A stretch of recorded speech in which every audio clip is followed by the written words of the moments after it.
What if the greatest mystery in human history wasn't lost, but buried on purpose?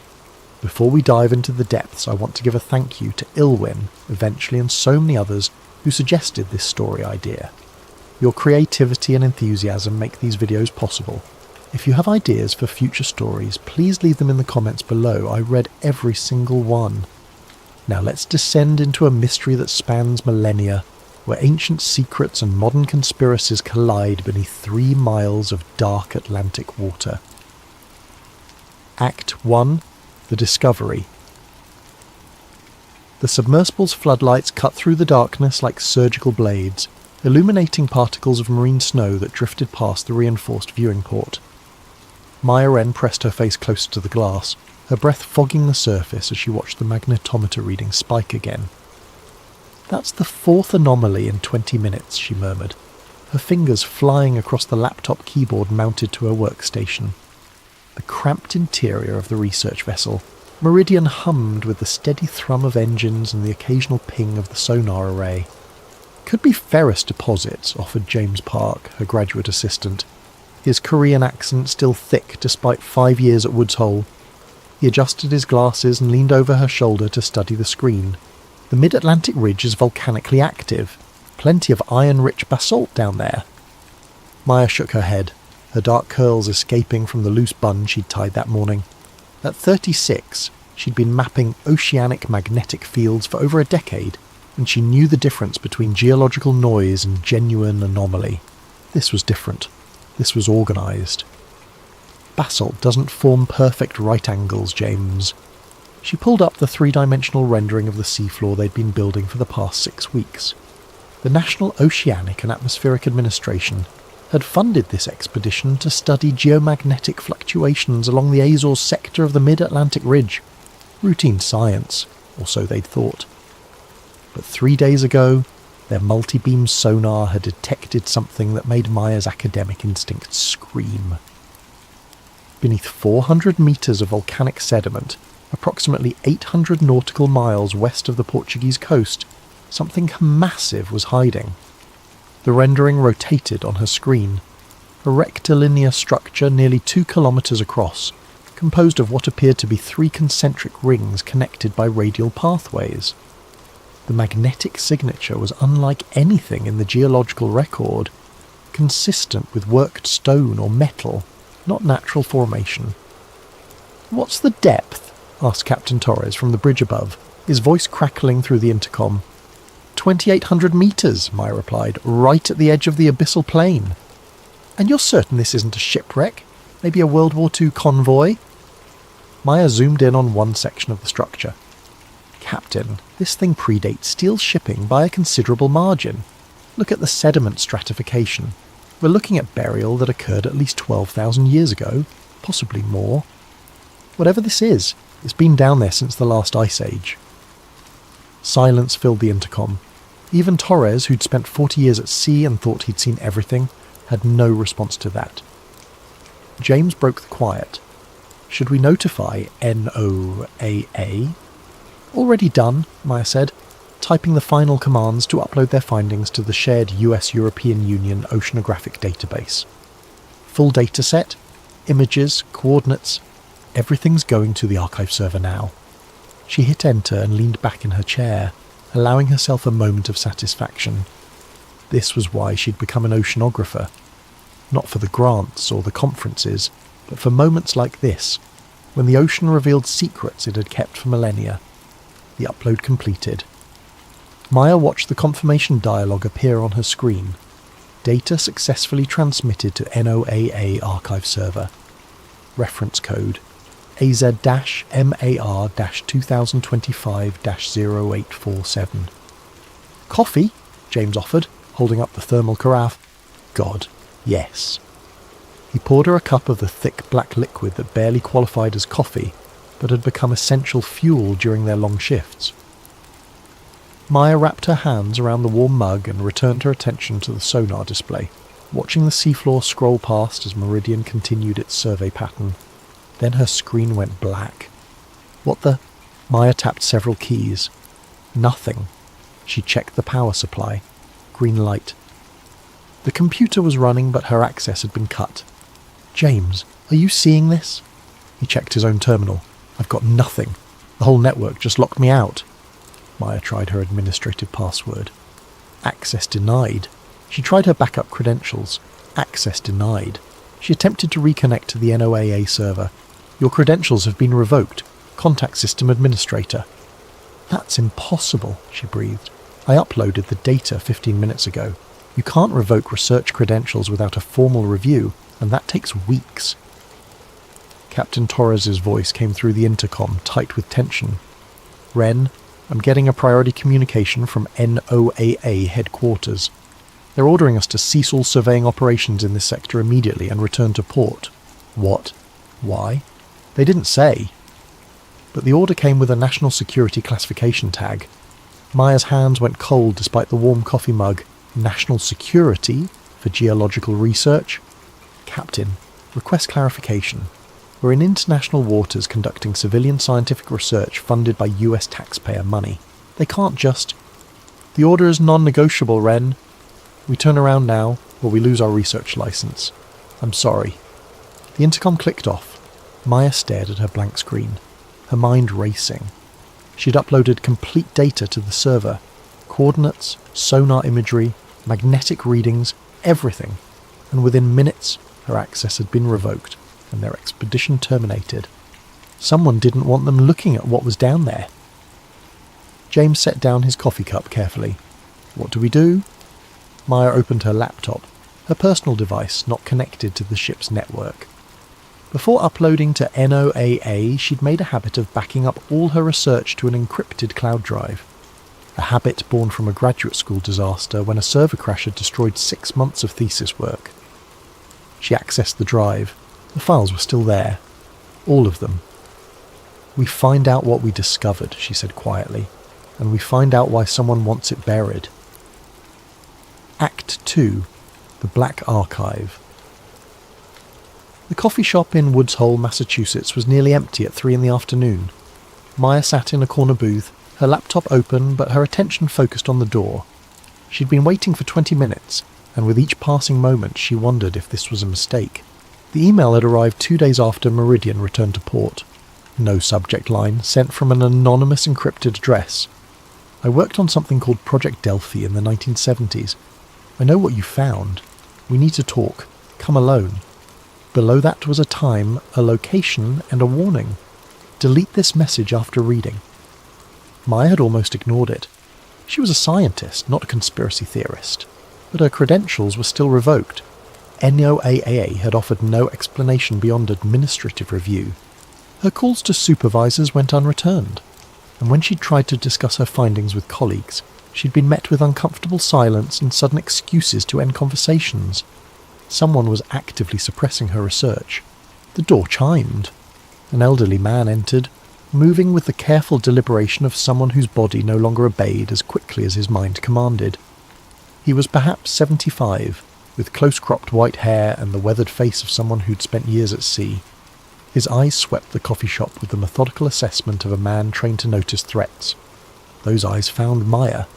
He nodded slightly and approached her booth. "You're Ren," he said. It wasn't a question. "And you are?" "Thomas Calloway, Commander US Navy, retired." He slid into the booth across from her, moving with surprising grace despite his age. "I spent 30 years in naval intelligence and submarine operations. The last 5 of those were dedicated to Project Delphi." Maya studied him. He wore a simple windbreaker and khakis, nothing to indicate his military background. But something in his posture, the way he held himself, suggested he was telling the truth. "What was Project Delphi?" she asked. Calloway glanced around the coffee shop. Satisfied they weren't being observed, he pulled a weathered manila folder from inside his jacket and placed it on the table. "Officially, deep ocean surveillance, tracking Soviet submarine movements during the Cold War. We deployed a network of hydrophones across the Atlantic, listening for propeller signatures and reactor signatures. And unofficially," his expression darkened, "we were looking for architectural anomalies, structures on the seafloor that couldn't be explained by natural geology." Maya felt her pulse quicken. "Why?" "Because we'd found them before." Calloway opened the folder. Inside were yellowed photographs and documents marked with classification stamps, most of them reading Top Secret or Classified, Mare 12. In 1968, a Navy bathyscaphe conducting deep ocean surveys off the coast of Morocco detected what the crew described as Cyclopean masonry at a depth of 4,000 metres, massive blocks of worked stone arranged in geometric patterns. He slid one photograph across the table. It was grainy and water-damaged, but Maya could make out angular shapes in the murky underwater gloom, too regular to be natural, too massive to be modern construction. The Navy classified the findings immediately, Calloway continued, but certain people in the intelligence community became very interested. If there were prehistoric structures on the ocean floor, what else might be down there? What technology? What knowledge?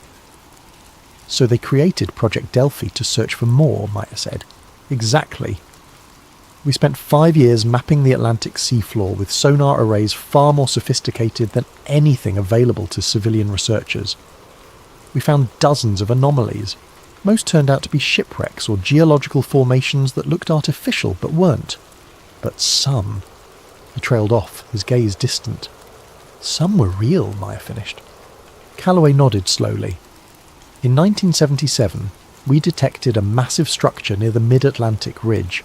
The sonar returns were unlike anything we'd seen before. Concentric rings, radial pathways, electromagnetic signatures that shouldn't exist underwater. It matched descriptions from Plato's account of Atlantis with disturbing precision. Maya's academic skepticism warred with the evidence before her. She'd spent her career dealing with facts, with measurable data. Ancient Atlantis was myth, not science. But the sonar data on her laptop told a different story. "What happened?" she asked. Calloway's hands trembled slightly as he pulled out another document. "We sent a deep-sea expedition to investigate. The submarine Triton II descended to the coordinates on July 12, 1977. 6 crew members, including our best deep-sea specialist and a geologist from MIT. And they went silent 18 hours into the dive. No distress call, no emergency beacon, just silence. We sent recovery vessels, but they found nothing. No wreckage, no debris. The Triton II simply vanished." Maya studied the document he'd placed before her. It was a mission report, heavily redacted, but certain phrases were still visible. Unprecedented electromagnetic interference. Structural composition inconsistent with known materials. Recommend immediate termination of Project Delphi. The project was shut down within a month, Calloway said. All data was classified under a new designation, Mare 12. That's the highest level of classification in naval intelligence. Higher than nuclear submarine specifications, higher than strategic weapons data. Everything related to Delphi was buried, and everyone involved was reassigned with non-disclosure agreements that would land us in military prison if we talked. "So why are you talking now?" He met her eyes, and she saw something there that made her chest tighten. Fear, but also resignation. "Because I'm dying. Pancreatic cancer, stage 4. I've got maybe 3 months left. And because I've watched the monitoring data for 50 years, waiting to see if anyone would rediscover what we found." "There's been monitoring?" Maya asked sharply. "Ongoing surveillance of these sites?" "Of course." The project ended, but the interest didn't. Various agencies have maintained deep ocean sensors throughout the Atlantic. When your data upload hit the NOAA servers, it triggered automated alerts in at least 3 different intelligence databases. That explained the immediate lockdown. Her discovery hadn't just been noticed, it had been anticipated. "Commander Calloway, what exactly do you think is down there?" He was quiet for a long moment. Outside, seagulls cried as they wheeled above the harbour. The coffee shop's espresso machine hissed and steamed. "I don't think anything," he said finally. "I know, I've seen the classified analyses, the materials tests, the archaeological assessments that were conducted before everything was locked down.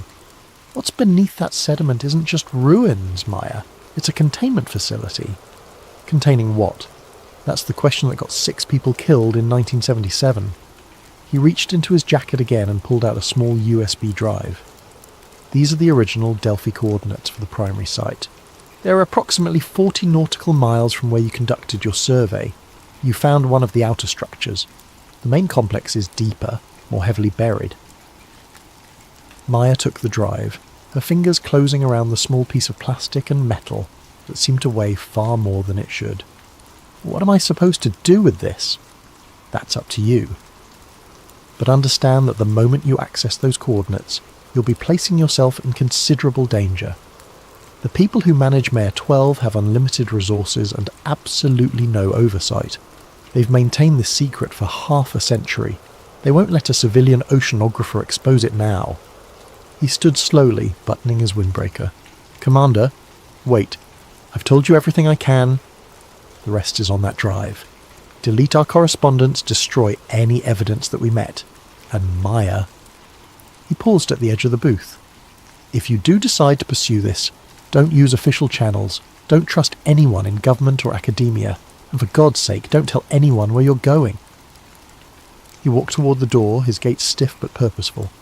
Commander Calloway, Maya called after him. He turned. Why give this to me? Why not take it to the press or leak it online? A sad smile crossed his weathered face. Because you're a scientist. You'll need proof before you believe it. And if you find that proof, you'll know how to interpret it in ways I never could. Just be careful. Some discoveries aren't meant to be made. Then he was gone, disappearing into the grey afternoon. Maya sat alone in the booth, the USB drive burning in her palm. Every rational instinct told her to destroy it, to forget this conversation, to file a grievance with NOAA and wait for the bureaucratic wheels to turn. But she'd seen the sonar data. She'd watched her credentials evaporate within minutes of uploading her research. She'd felt the wrongness of it all, the sense that something far larger than scientific protocol was at play. She inserted the USB drive into her laptop. The files were encrypted, but Calloway had included the password in the file name.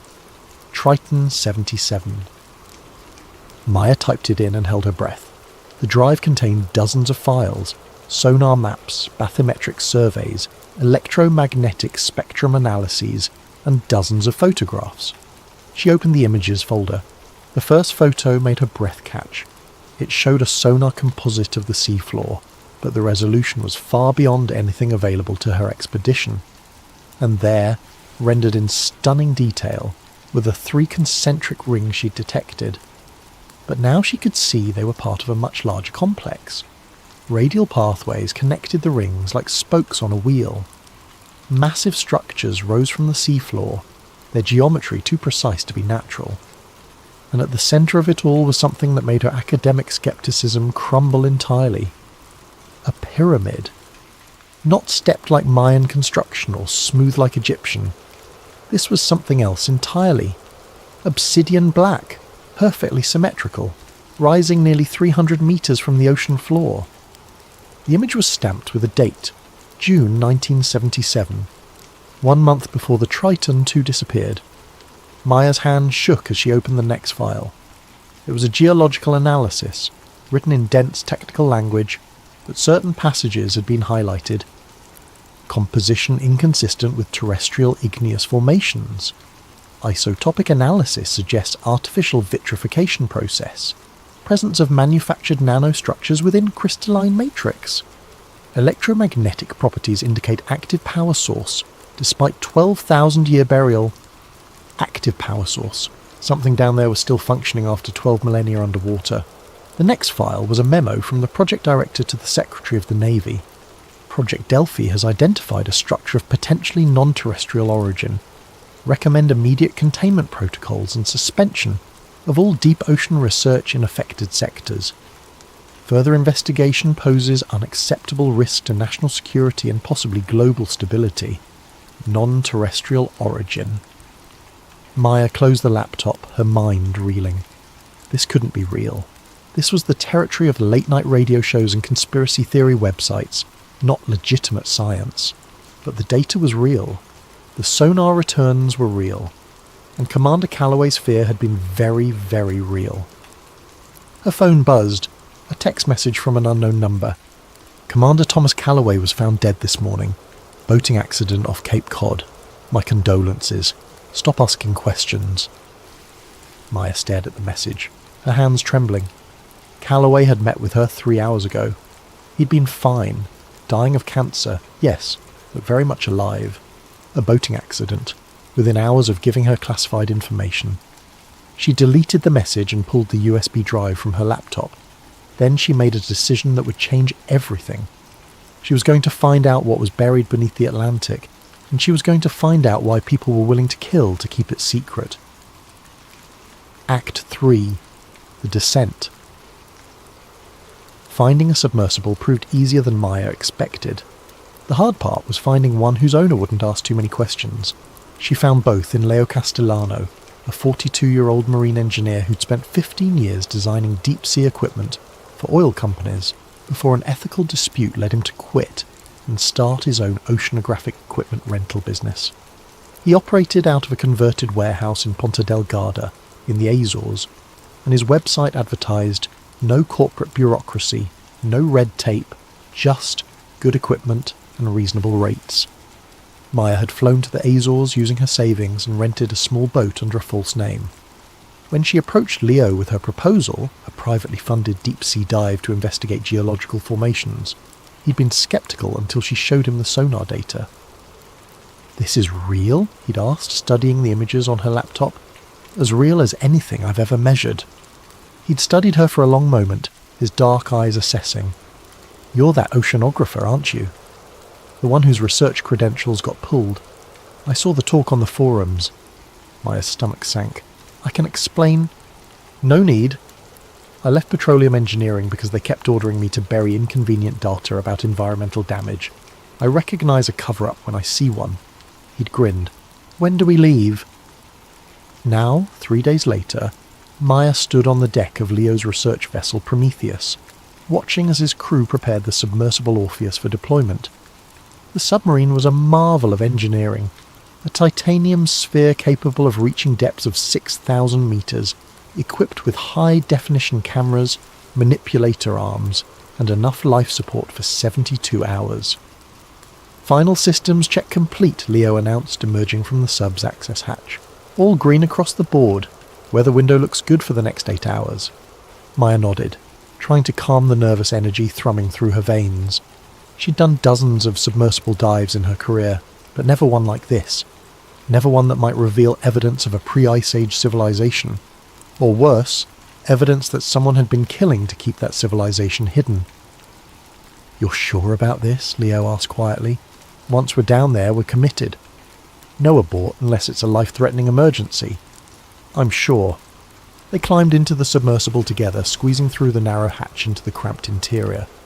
The sphere was barely 2 meters across, packed with instruments, life support systems, and supplies. Maya settled into one of the 2 seats and began checking the camera systems while Leo ran through the pre-dive checklist. "Surface crew, this is Orpheus," Leo spoke into the comm system. "Ready for deployment." "Copy, Orpheus. You're cleared for dive. Good luck down there." The crane activated with a mechanical whine. The submersible lifted off the deck, swung out over the ocean, and began its descent toward the dark Atlantic waters. The moment they hit the surface, the world transformed. Sunlight filtered through the water in shifting columns of blue-green light. Fish scattered from the descending submersible. Maya watched the depth gauge climb 10 meters, 20, 50. "Setting ballast for descent," Leo announced. "Target depth 2,900 meters. Estimated descent time 90 minutes. The submersible's motors engaged with a low hum, and they began to sink faster. The sunlight faded gradually, shifting from brilliant blue to deep azure to purple-black. At 200 meters they entered the twilight zone, where only the faintest traces of surface light penetrated. At 500 meters the darkness became total. Leo activated the exterior floods, and suddenly they were in a bubble of light surrounded by infinite black.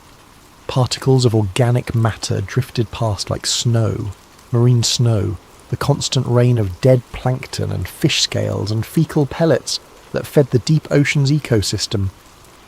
"Depth 1,000 meters, Leo reported. "All systems nominal. How are you doing?" "Good," Maya lied. The darkness pressed against the viewing port like a physical thing.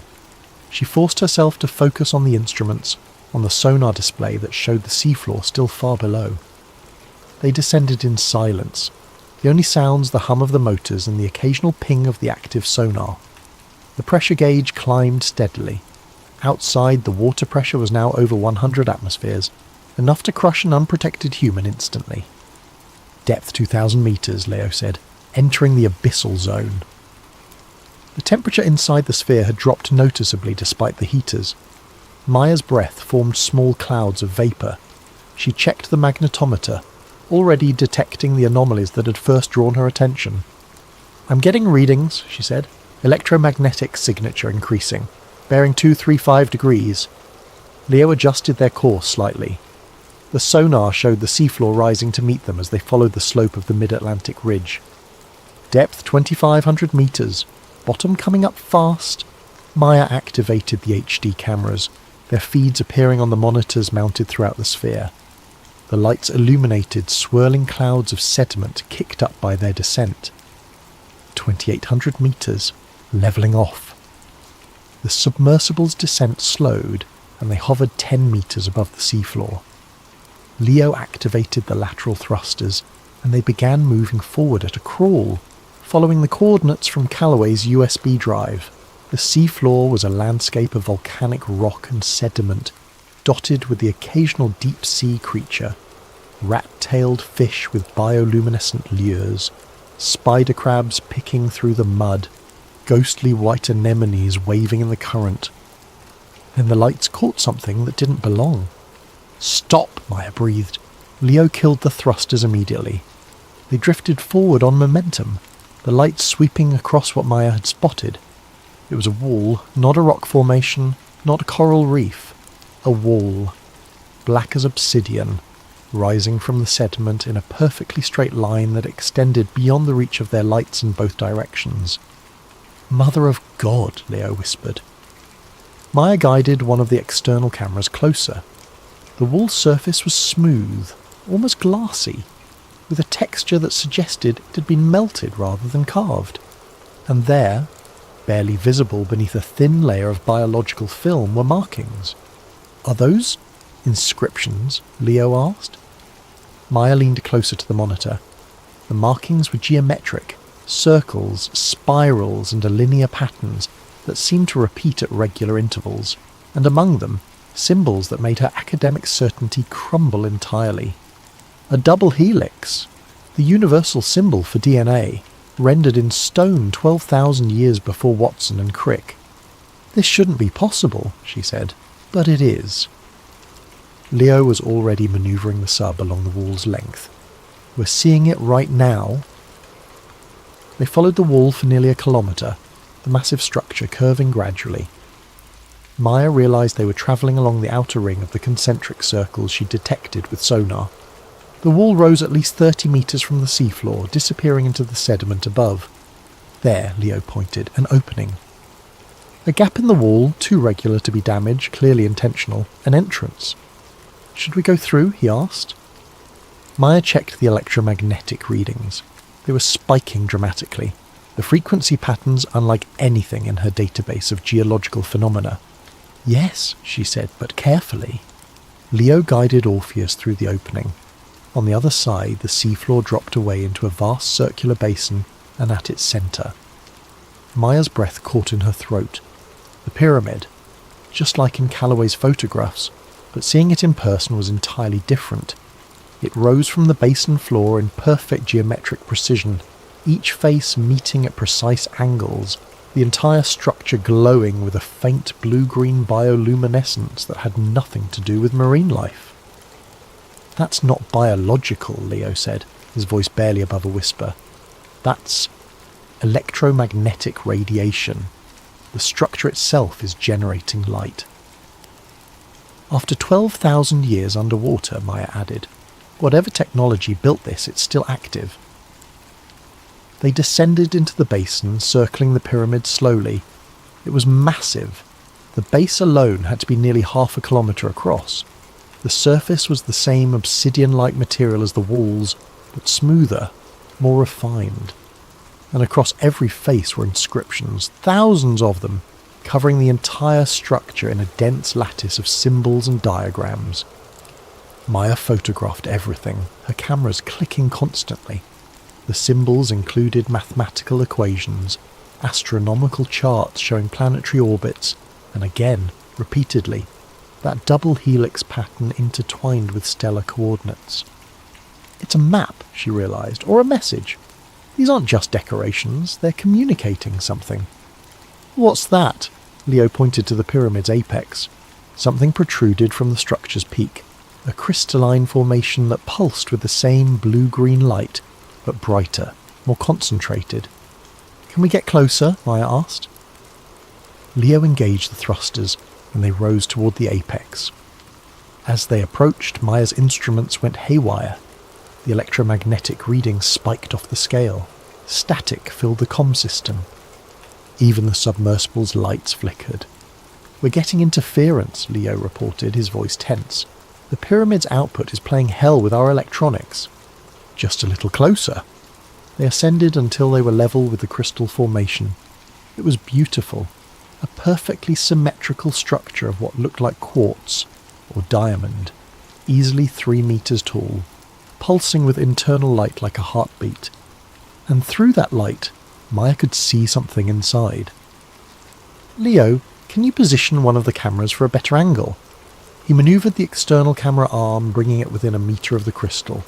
Maya zoomed in, enhancing the image, filtering out the glare. Inside the crystal was a chamber, and inside that chamber, suspended in some kind of translucent medium, were objects, not artifacts, not tools, organisms. They looked almost like jellyfish, but the symmetry was too perfect, the structure too organised. Tendrils extended from a central nucleus in precise geometric patterns. The nucleus itself glowed with the same blue-green light, and within it, Maya could see structures that resembled cells, but cells far more complex than anything in Earth's evolutionary history. "Those are alive," she whispered. "That's impossible," Leo said. "Nothing could survive that long in—" The organisms moved, not drifting with current. There was no current inside the crystal. This was purposeful movement, coordinated. The tendrils extended and contracted in synchronous patterns, like neurons firing in a brain. "They're not preserved," Maya said, her voice shaking. "They're active, functioning. These things have been alive for 12,000 years. "That violates every principle of biology," Leo said. "Nothing lives that long, nothing. Unless they weren't entirely biological," Maya thought. The DNA helix symbols, the cellular complexity, the electromagnetic signatures. What if these organisms were biotechnological? Part biology, part machine. One of the organisms pressed against the inside of the crystal, its tendrils spreading across the surface. Maya could swear it was looking at them, examining them the way they were examining it. "We need to document this," she said, her scientific instincts overriding her growing unease. "Full spectrum analysis, tissue samples, if we can manage—" The pyramid's light pulsed brighter. The electromagnetic readings doubled, tripled. "Maya, we need to back off," Leo warned. "The systems are overloading." "Just another minute." A sound filled the submersible, not through the comm system, but through the hull itself. A deep, resonant tone that vibrated through Maya's bones. It reminded her of whale song, but lower, more complex, and beneath it, patterns, rhythms, almost like language. "What is that?" Leo asked. Maya checked her acoustic sensors. The sound wasn't random noise, it was structured, repeating in complex sequences. Someone, something, was transmitting. And then, on the sonar display, Maya saw something that made her blood turn to ice. The sediment around the pyramid was moving, shifting, rising in coordinated patterns that couldn't be natural. "The pyramid's waking up," she breathed. "What?" "The electromagnetic pulses. They're activating something buried in the sediment. Look at the sonar. There are more structures down there, all connected to the pyramid, and they're all starting to generate the same frequencies." The acoustic signal intensified. The water around them began to glow with bioluminescent plankton, responding to the pyramid's electromagnetic output. The entire basin was coming alive. "We're leaving," Leo said firmly. "Now." He engaged the ballast system, and Orpheus began to rise. Maya kept her cameras trained on the pyramid, recording everything, even as the structure receded below them. The organisms inside the crystal pressed against its surface, their tendrils spreading wider, moving faster, almost desperately. Then Maya saw something that would haunt her nightmares for months to come. A crack appeared in the crystal, just a hairline fracture, barely visible, but it was there. And as they watched, it spread, slowly, inevitably. "The containment is failing," Maya said. "Whatever that pyramid was built to hold, it's breaking free." They cleared the basin's edge and shot toward the surface, the submersible's motors straining. Behind them, the acoustic signal continued, growing louder, more complex, more urgent. Maya looked back one last time. Through the darkness she could see the pyramid's glow intensifying, pulsing in rhythmic patterns that spread across the entire structure like veins of light. The organisms weren't just moving now, they were growing, extending tendrils beyond the crystal's boundaries into the surrounding water, and on the sonar Maya saw the other structures buried in the sediment beginning to break through, rising, activating. Whatever Atlantis had been built to contain, whatever ancient civilization had buried it beneath volcanic sediment and 3 miles of ocean, was waking up after 12,000 years, and humanity had no idea what was coming. Act 4. The Suppression. They surfaced 6 hours later, exhausted and terrified. The moment Orpheus broke the surface, Leo activated the emergency beacon, a decision they both regretted within the hour. The NATO frigate appeared on the horizon before they'd even finished transferring their data to the surface vessel.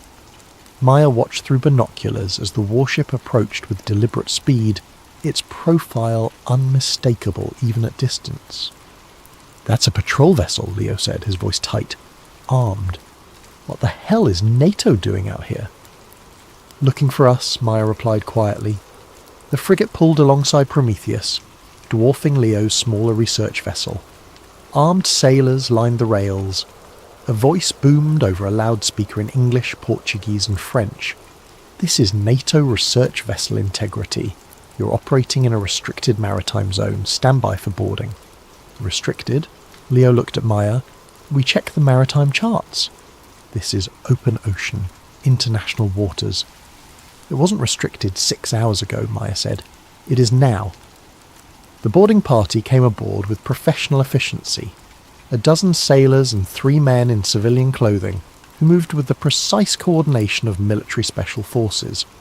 One of them, a tall man in his 50s with greying temples and cold blue eyes, approached Maya directly.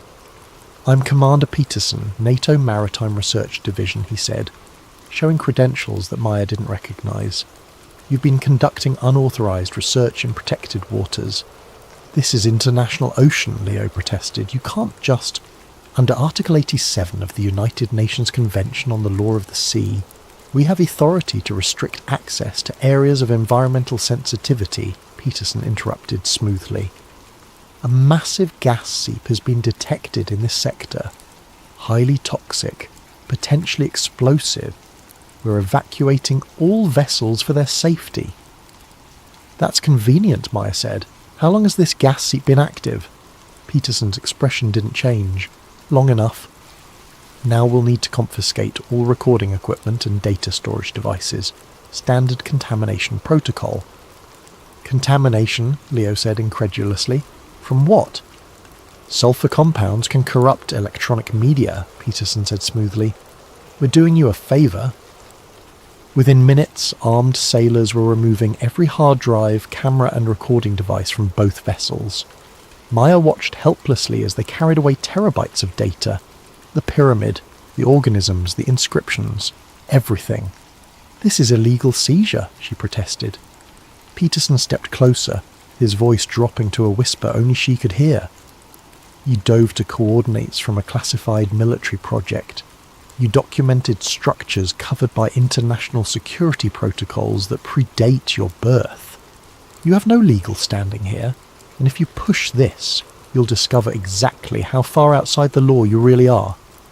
He stepped back, his professional smile returning. For your safety, you'll be escorted to port immediately. Any attempt to return to this sector will result in arrest. Are we clear? Maya said nothing. Peterson took her silence as agreement and returned to the frigate. By sunset, they were back in Ponta Delgada, their equipment gone, their data seized. Leo was furious. Maya was terrified, because she knew they'd seen something they weren't supposed to see, and people who saw such things had a tendency to disappear. Act 5. The Ancient Connection. 3 days later, Maya's university position was terminated. The official reason: fabrication of research data and violation of ethical research protocols. Her protests fell on deaf ears. Every colleague she trusted suddenly refused to return her calls. She was being erased. That night, as she packed her office, an email arrived from an anonymous account. The subject line read, "You opened a vault that was meant to stay closed. Study the Svalbard files."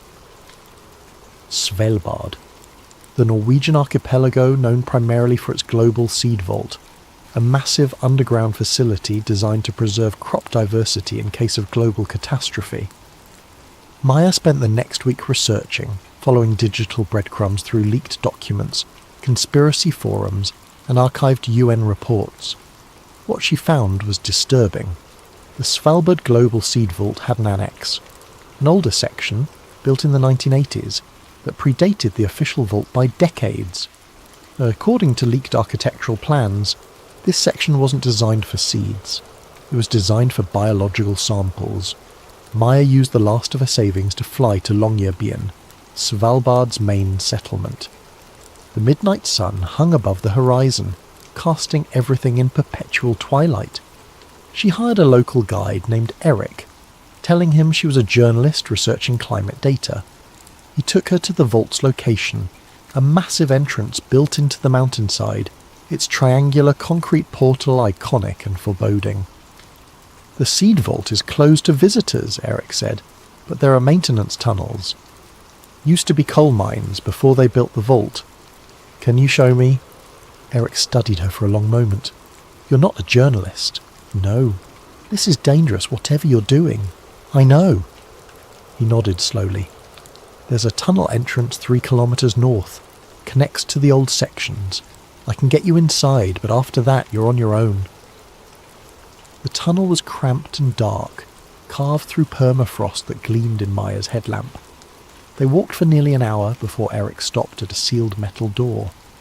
"This is as far as I go," he said, producing a key ring. "This door hasn't been opened in 15 years, according to the maintenance logs. Whatever you find in there, you didn't get it from me."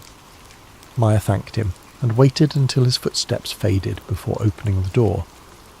Beyond was a concrete corridor lit by emergency lighting. The air was cold enough that her breath crystallized immediately. She walked carefully, her footsteps echoing.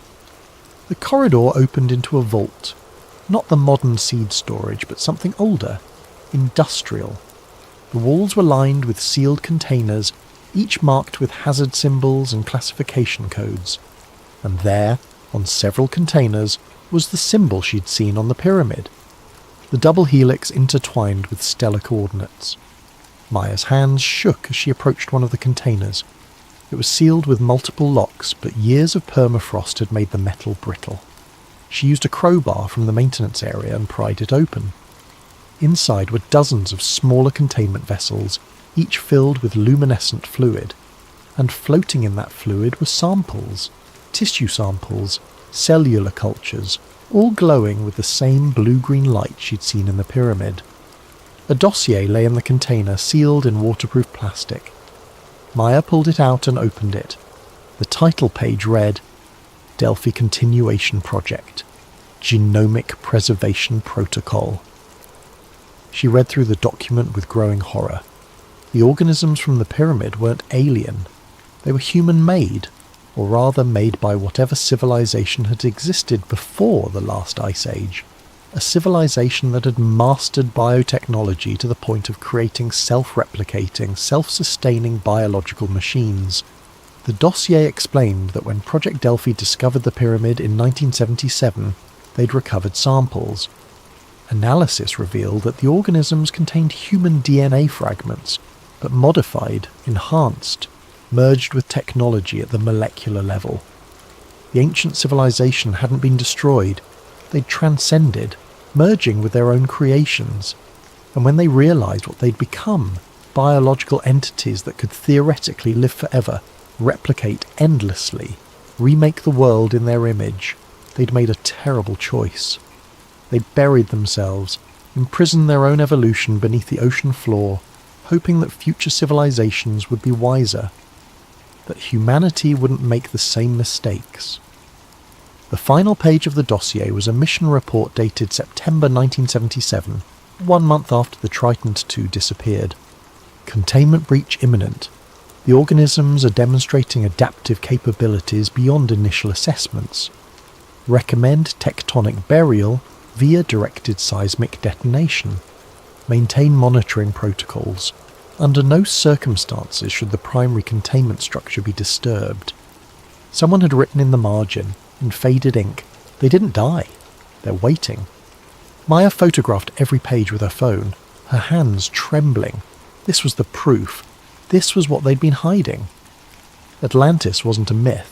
It was a warning. Act 6. The Truth Beneath. Maya leaked everything online. The photos from Svalbard, the sonar data she'd backed up to her cloud drive, even the coordinates from Commander Calloway's USB drive. She posted it all to encrypted forums, sent it to investigative journalists, uploaded it to document sharing sites. The response was exactly what she expected. Mainstream media ignored it. Academics dismissed it as elaborate fraud, and within hours most of the uploads were removed for violating community guidelines.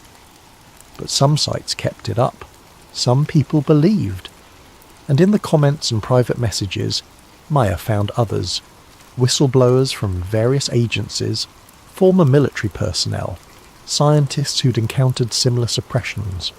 A picture began to emerge. The world's governments hadn't just continued Project Delphi, they'd expanded it. Hidden under climate monitoring programs, deep ocean research initiatives and environmental surveys, a global network had been watching the Atlantic for 50 years. Watching and waiting for the containment to fail, because it was failing. Maya's dive had accelerated the process, but geological surveys showed it had been deteriorating for decades. The pyramid's electromagnetic output had been increasing annually. Seismic activity around the site was intensifying. The vault was waking up just as the ancient builders had feared.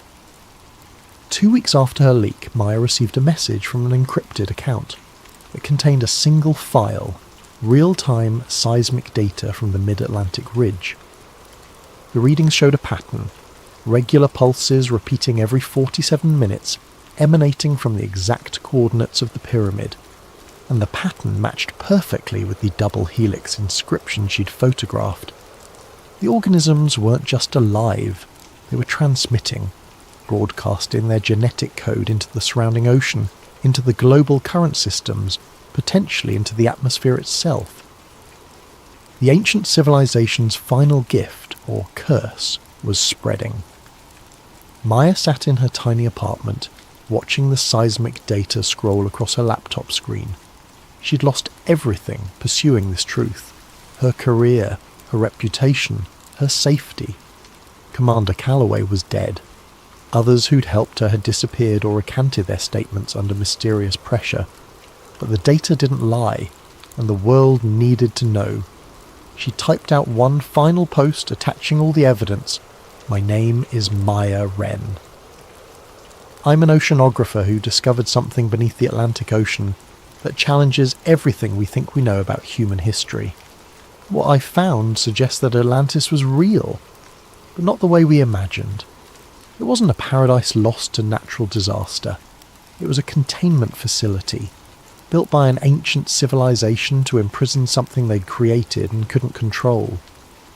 That containment is failing, and the governments of the world have known about this for 50 years, keeping it secret while they study it, trying to harness it, risking all of humanity in the process.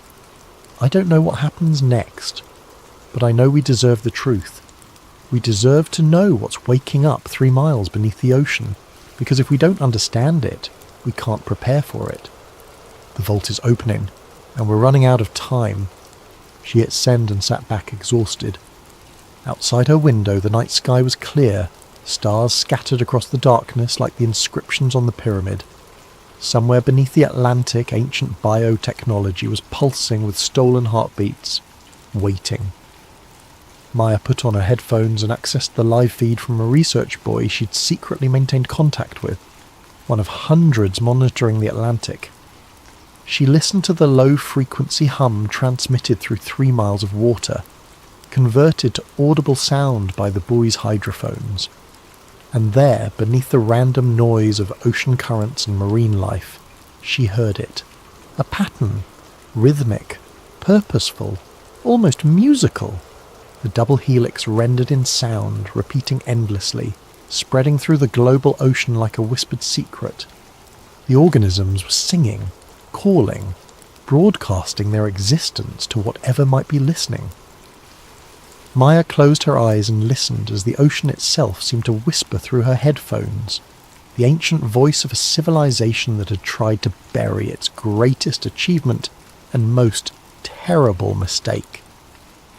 "The vault is waking," she whispered to the empty room, and somewhere beneath the Atlantic, in the crushing darkness 3 miles down, the pyramid pulsed with blue-green light, its crystal apex slowly fracturing, its imprisoned secrets spreading into the water molecule by molecule, cell by cell. Humanity had 12,000 years to prepare for this moment. It wouldn't be enough. The end. Thank you for reading The Tides of Silence. If you enjoyed this story, please share it with others who appreciate science fiction that blends real oceanography with ancient mysteries. And remember, sometimes the most terrifying discoveries are the ones we make about ourselves. Keep exploring, keep questioning, and never stop looking into the deep. Urson's expression didn't change. Long enough. Now we'll need to confiscate all recording equipment and data storage devices. Standard contamination protocol. Contamination? Leo said incredulously. From what? Sulfur compounds can corrupt electronic media, Peterson said smoothly. We're doing you a favour. Within minutes, armed sailors were removing every hard drive, camera and recording device from both vessels. Maya watched helplessly as they carried away terabytes of data. The pyramid, the organisms, the inscriptions, everything.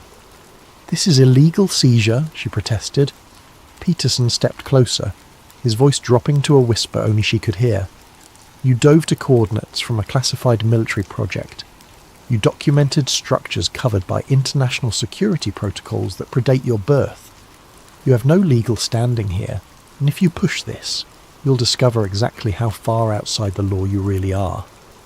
He stepped back, his professional smile returning. "For your safety, you'll be escorted to port immediately.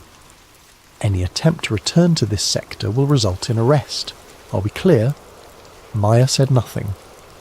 Peterson took her silence as agreement and returned to the frigate. By sunset, they were back in Ponta Delgada, their equipment gone, their data seized. Leo was furious. Maya was terrified, because she knew they'd seen something they weren't supposed to see, and people who saw such things had a tendency to disappear. The next morning, Maya's university credentials were completely revoked. An email from the Dean of Oceanographic Studies informed her that her position was under review for ethical violations and potential research fraud. Her access to university systems was suspended. Her laboratory was locked. She tried calling colleagues, but most didn't answer. Those who did were polite but distant, as if speaking to her might somehow contaminate them too. By the third day, the message was clear. She was being systematically erased from academic life. That evening, as Maya sat in her hotel room trying to figure out her next move, an email arrived from an anonymous encrypted account. No subject line, just a single sentence. He opened a vault that was meant to stay closed. Study the Svalbard files. Maya stared at the message. Svalbard. The Norwegian archipelago in the Arctic Ocean, famous primarily for one thing, the global seed vault.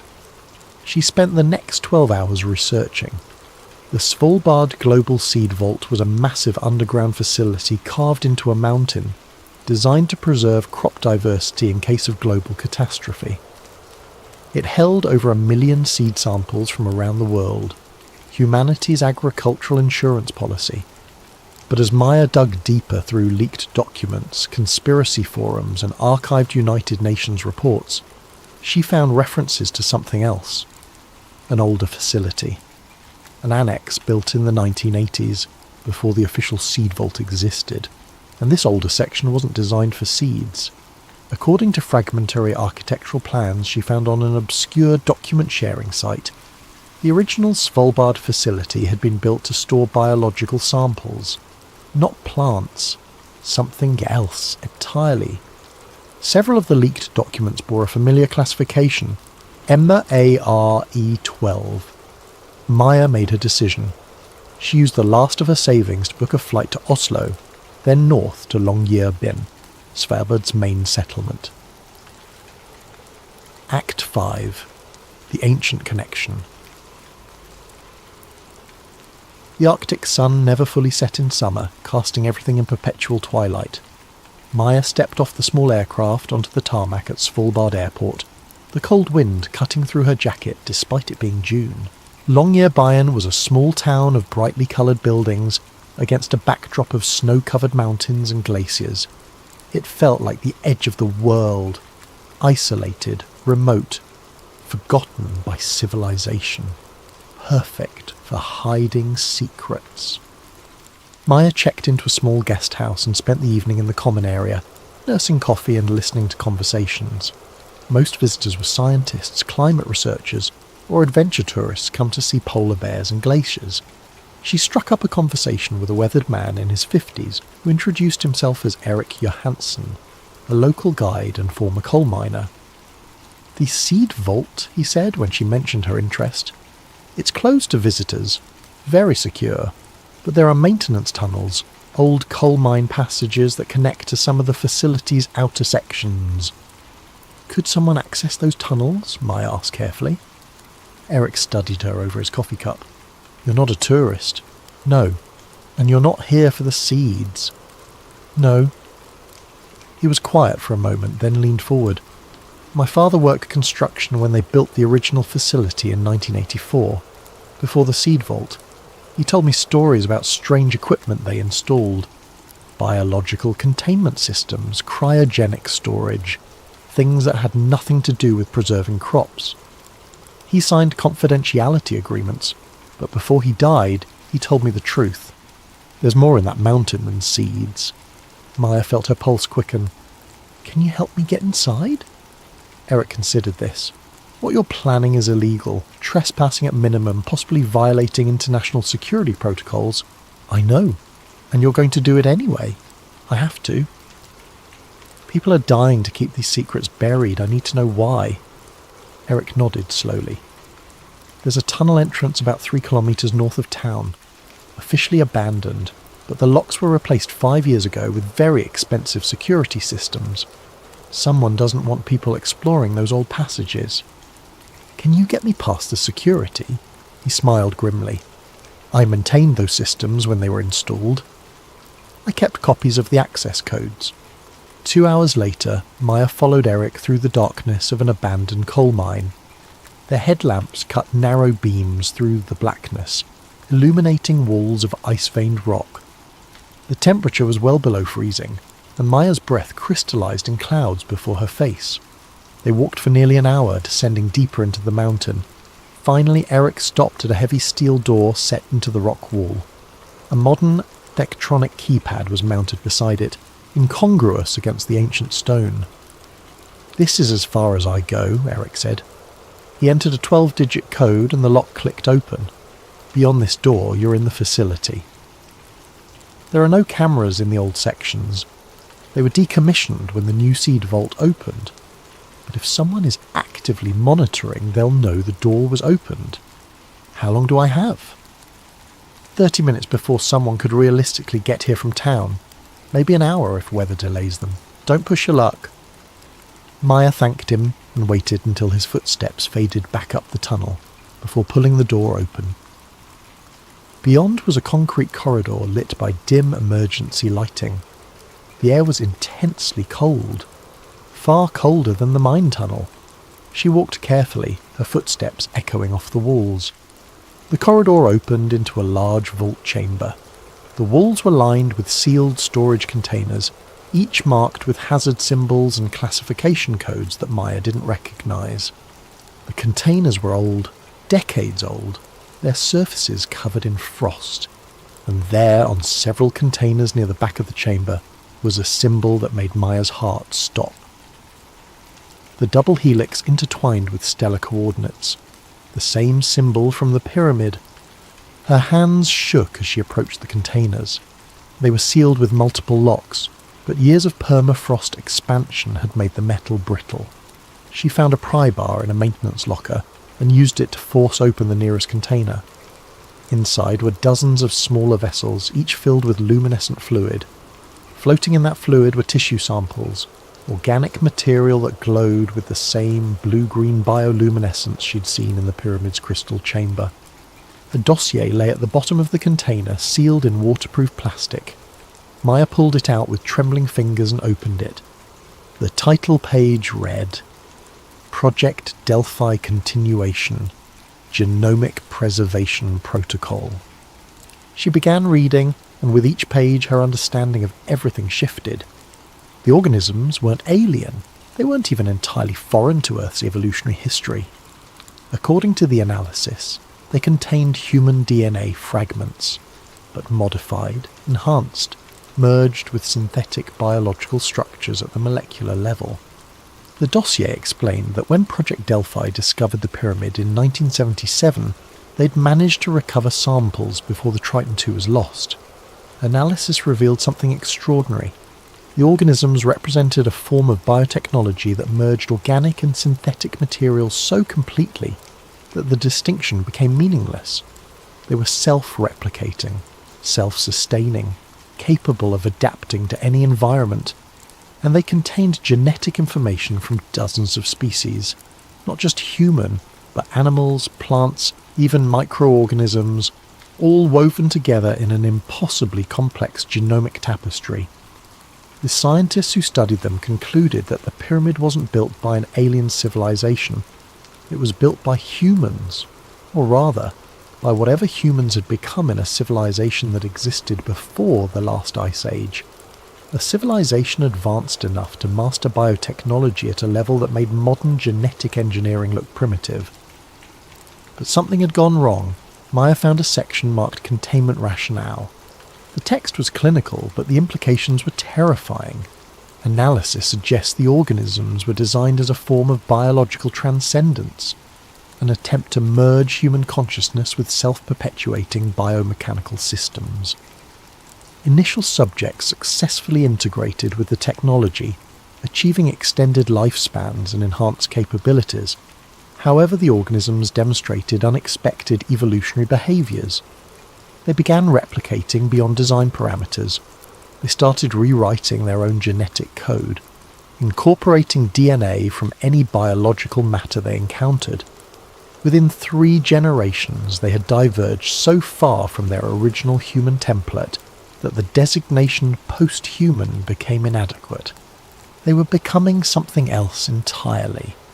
The original civilization made a choice. Rather than allow this runaway evolution to consume the biosphere, they constructed containment facilities. The largest of these, designated Site Alpha in our records, is the structure we discovered in the Atlantic. It was designed not as a city, but as a prison. The ancient builders buried themselves there along with their creations, hoping that future civilizations would be wiser, that humanity would learn from their mistakes. Maya turned to the final page. It was a mission report dated September 17th, 1977.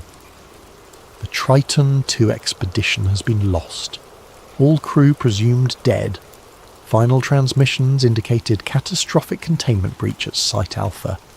The organisms demonstrated rapid adaptation to deep ocean environment and aggressive behaviour toward human subjects. Emergency protocols activated. Recommendation: tectonic burial via directed seismic detonation. A series of precisely calibrated explosives will trigger undersea landslides, burying Site Alpha under an additional 500 metres of sediment. This should reinforce containment for at least another century. All recovered samples transferred to Svalbard Biological Archive for preservation and study under MARE-12 protocols. Maintain continuous monitoring of Site Alpha. Under no circumstances should the primary containment structure be disturbed. Someone had written in the margin, in faded blue ink, "They didn't die, they're waiting." Another note dated 2003, seismic activity increasing. Containment degradation accelerating faster than models predicted.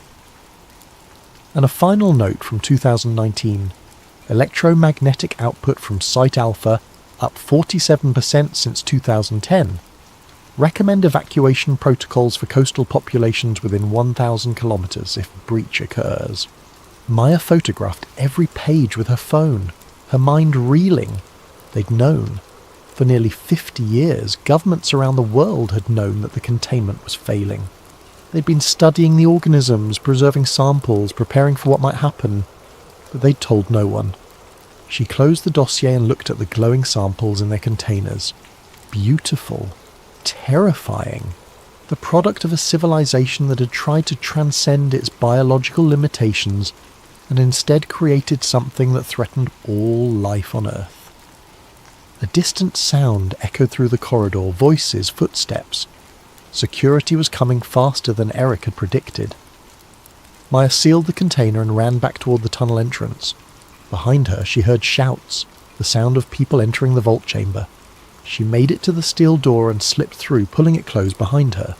Then she ran through the darkness of the coal mine, her headlamp bouncing wildly, Eric's voice calling from ahead, "This way! Hurry!" They emerged into the Arctic twilight 20 minutes later, both breathing hard. Eric led her to a small boat moored at the harbour. "You need to leave Svalbard," he said. "Now. Whatever you found, they'll be looking for you." "I know. Did you get what you needed?" Maya touched her phone in her pocket, feeling the weight of the photographs. "Yes." "Then go. And whatever you do with that information, be careful. Some secrets are buried for good reasons." Act 6. The Truth Beneath. Maya returned to the United States via a circuitous route, Oslo to London to Montreal to Boston, changing her appearance at each stop, paying cash whenever possible. She knew she was likely being tracked, but she hoped the indirect path would buy her time. She needed that time to get the information out. From a cheap hotel in Portland, Maine, Maya uploaded everything. The photographs from Svalbard, the sonar data from the pyramid that she'd backed up to encrypted cloud storage, the coordinates from Commander Calloway's USB drive, Commander Calloway's death notice, documentation of her credential revocation, everything. She posted it to encrypted forums, sent it to investigative journalists at major news outlets, uploaded it to document-sharing sites and whistleblower platforms. She created detailed write-ups explaining what she'd found, connecting the dots between Project Delphi, the pyramid, the organisms, and the global cover-up. Then she waited. The response was exactly what she expected, and somehow worse. Mainstream media ignored her completely. Not a single major outlet picked up the story. Academic journals dismissed it as elaborate fraud. The uploaded documents disappeared from most platforms within hours, removed for violating community guidelines or spreading misinformation. A few conspiracy theory websites ran with it, but their coverage was so sensationalized that it actually hurt her credibility.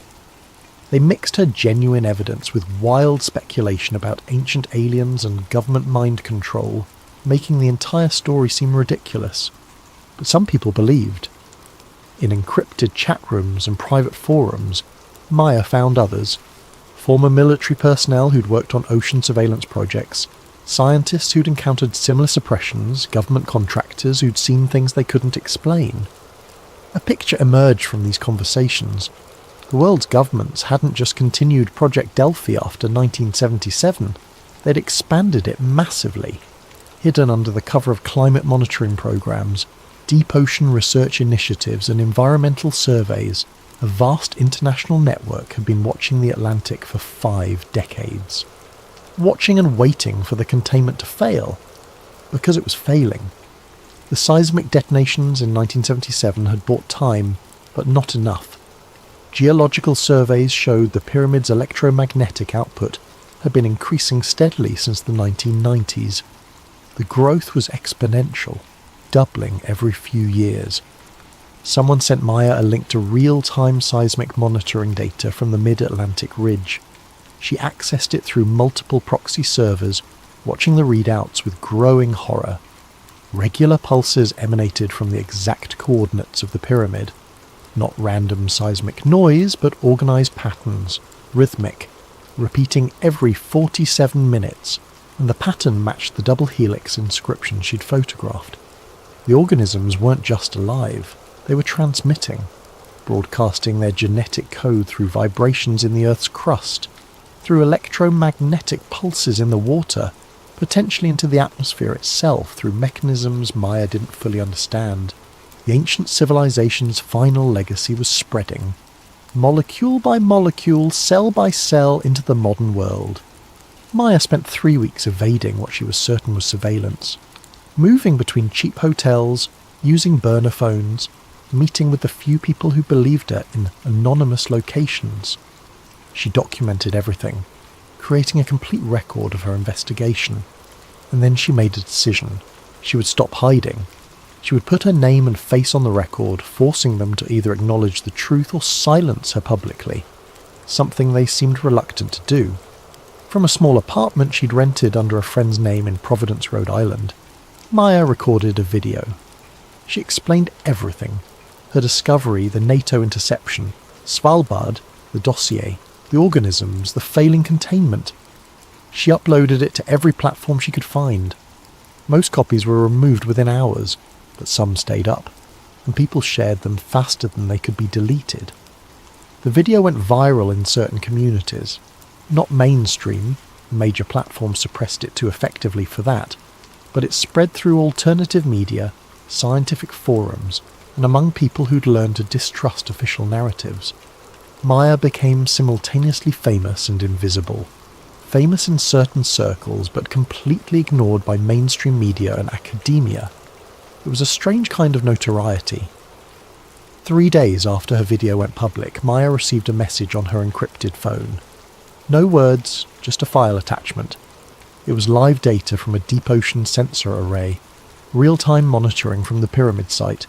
The electromagnetic readings had spiked dramatically. The rhythmic pulses were now occurring every 12 minutes instead of every 47. The intensity had increased by over 300%. Something was happening at the pyramid. Something was accelerating. Maya accessed every monitoring source she could find.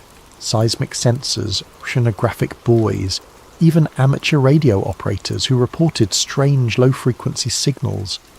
All of them told the same story. The containment was failing, not gradually but catastrophically.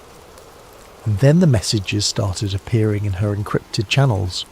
From other scientists, from government whistleblowers, from people inside the monitoring programs. We're detecting organic material in water samples from the Atlantic. DNA fragments matching the Svalbard samples. Coastal sensors are registering bioluminescent blooms along the mid-Atlantic ridge. The patterns are spreading.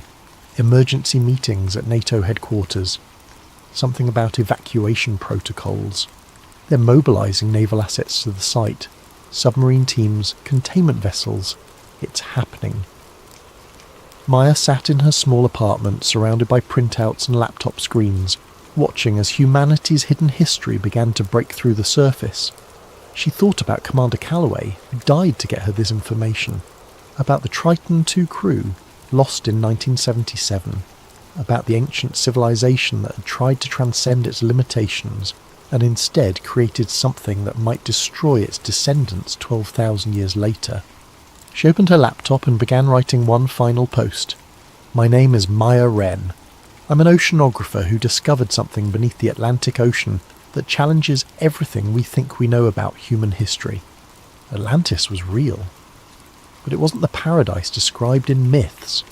It was a containment facility, a prison built by an ancient civilization to lock away something they'd created and couldn't control. They buried themselves there along with their creation, hoping we would be wiser, that we would learn from their mistakes. But we didn't learn. We found their prison. We studied it in secret. And now the containment is failing. The world's governments have known about this for 50 years. They've kept it classified, kept it hidden, studying the technology while ignoring the danger. And now we're out of time. I don't know what happens next. Maybe the organisms will remain dormant. Maybe the containment will hold for another 1,000 years. Or maybe we're about to face the consequences of our ancestors' hubris and our own. But I know we deserve the truth. We deserve to know what's waking up beneath the ocean. Because if we don't understand it, we can't prepare for it. And if we can't prepare for it, we won't survive it. I'm uploading all my evidence, coordinates, photographs, documents, everything. Share it, study it. Demand answers from your governments.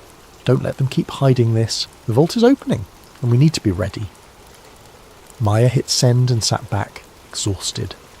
Outside her window, Providence was waking up. People heading to work, living their ordinary lives, unaware that beneath 3 miles of Atlantic water, ancient biotechnology was pulsing with stolen heartbeats, spreading through the ocean, perhaps already integrating into the planetary ecosystem. She put on her headphones and accessed the live audio feed from a research buoy she'd secretly maintained contact with. The buoy's hydrophones converted underwater sounds to audible frequencies, and there it was, a low-frequency hum transmitted through thousands of miles of water, not random noise, but organised, rhythmic, almost musical. The double helix rendered in sound, repeating endlessly, spreading through the global ocean like a whispered secret that had waited 12 millennia to be heard. Maya closed her eyes and listened as the ocean sang, the ancient voice of a civilization that had tried to bury its greatest achievement and most terrible mistake. The organisms were calling, broadcasting their existence to whatever might be listening, to each other perhaps, or to something else. Something the ancient builders had feared so much they'd chosen burial over escape. On her laptop screen, seismic sensors recorded new tremors at the pyramid coordinates, not random earthquakes, but patterns, organised patterns that repeated the double helix formation in 3 dimensions. The vault wasn't just opening, it was waking up, becoming active in ways that suggested intelligence, purpose, awareness. Maya thought about the inscription she'd seen on the pyramid's wall, the stellar coordinates, the genetic information, the merger of biology and technology. The ancient civilization hadn't just created organisms, they'd created a message, a warning encoded in DNA and stone and electromagnetic fields. And now that message was being broadcast to the world. Her phone buzzed. A text from an unknown number. Coast Guard reporting massive bioluminescent bloom 200 miles off the Azores, spreading at approximately 15 knots, composition unknown. Recommend avoiding the area. Another message. Fishing vessels reporting equipment failures in the North Atlantic. All electronic systems, no explanation. Another. Strange readings in Gulf Stream waters. DNA analysis shows sequences that don't match any known organism. It was happening.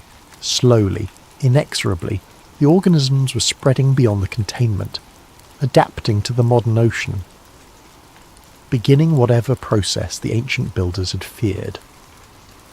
Maya stood and walked to her window, looking out at the ordinary world, people going about their lives, cars on the street, birds in the trees, life continuing as it always had, unaware that everything might be about to change. She didn't know if humanity could survive what was coming. The ancient civilization had been far more advanced. and they'd failed to control their creation. But they'd also left behind a warning, a record, a chance for their descendants to make better choices. Maya returned to her laptop and began writing again. Not another warning, but something else. A detailed analysis of the organism's structure based on the Svalbard files. A guide to understanding the ancient biotechnology. Information that might help humanity survive, if anyone was willing to listen. She worked through the night, documenting everything she knew, everything she'd learned, creating a resource for scientists and researchers who might come after her, for people who would need to understand what they were facing. As dawn broke over Providence, Maya uploaded her work to every platform she could access. Then she encrypted her hard drives, backed everything up to multiple secure locations, and prepared to disappear. They would come for her eventually. But the information was out there now. The truth was spreading faster than they could suppress it. She thought about Commander Calloway's final words. Some discoveries aren't meant to be made. Maybe he was right, but the discovery had been made. The vault was open, and now humanity would have to face the consequences of curiosity that transcended the boundaries of time and wisdom. Maya gathered her belongings and left the apartment. She didn't know where she would go, or how long she could stay ahead of those who wanted her silenced. But she knew one thing with absolute certainty. The world had changed. Whether anyone acknowledged it or not, whether it made the news or remained hidden in classified files, the fundamental reality of human existence had shifted. We were no longer alone with our own creations. We shared the world now with the creations of our ancestors, creations that had waited 12,000 years for a chance to fulfill their original purpose. And that purpose, written in DNA and stone and electromagnetic pulses, was still unfolding beneath the dark waters of the Atlantic. Epilogue.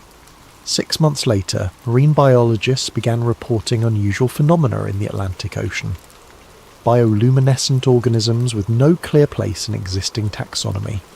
Electromagnetic anomalies that disrupted shipping navigation. Strange patterns in water chemistry that couldn't be explained by known processes. Official explanations blamed climate change, industrial pollution, natural variations in ocean currents. But in encrypted forums and private conversations, scientists shared a different story. They showed DNA analyses of the new organisms, sequences that contained fragments of human genetic code mixed with structures that seemed designed rather than evolved. Some claimed the organisms were spreading, adapting, integrating with existing marine ecosystems in ways that suggested intelligence. Others dismissed it all as conspiracy theory and coincidence. Maya Wren disappeared from public view. Some said she'd gone into hiding. Others claimed she'd been silenced by government agents. A few conspiracy theorists insisted she'd never existed at all, that the entire story was disinformation designed to distract from real issues. But in the deep places of the internet, her research continued to circulate. Her photographs of the pyramid, her analysis of the ancient biotechnology, her warnings about what might be coming. And in the Atlantic Ocean, 3 miles down in crushing darkness and cold, the pyramid continued to pulse with blue-green light. The crystal at its apex, now fully fractured, released its contents into the surrounding water. The organisms spread through the deep currents, carrying with them the genetic legacy of a civilization that had tried to transcend its biological limits. They were patient. They had waited 12,000 years. They could wait a little longer. The ancient builders had left a warning encoded in stone and DNA. We became gods and created monsters. We buried ourselves to save you. Do not repeat our mistakes. But humanity, like every civilization before it, believed it could control what it created. The vault was open now.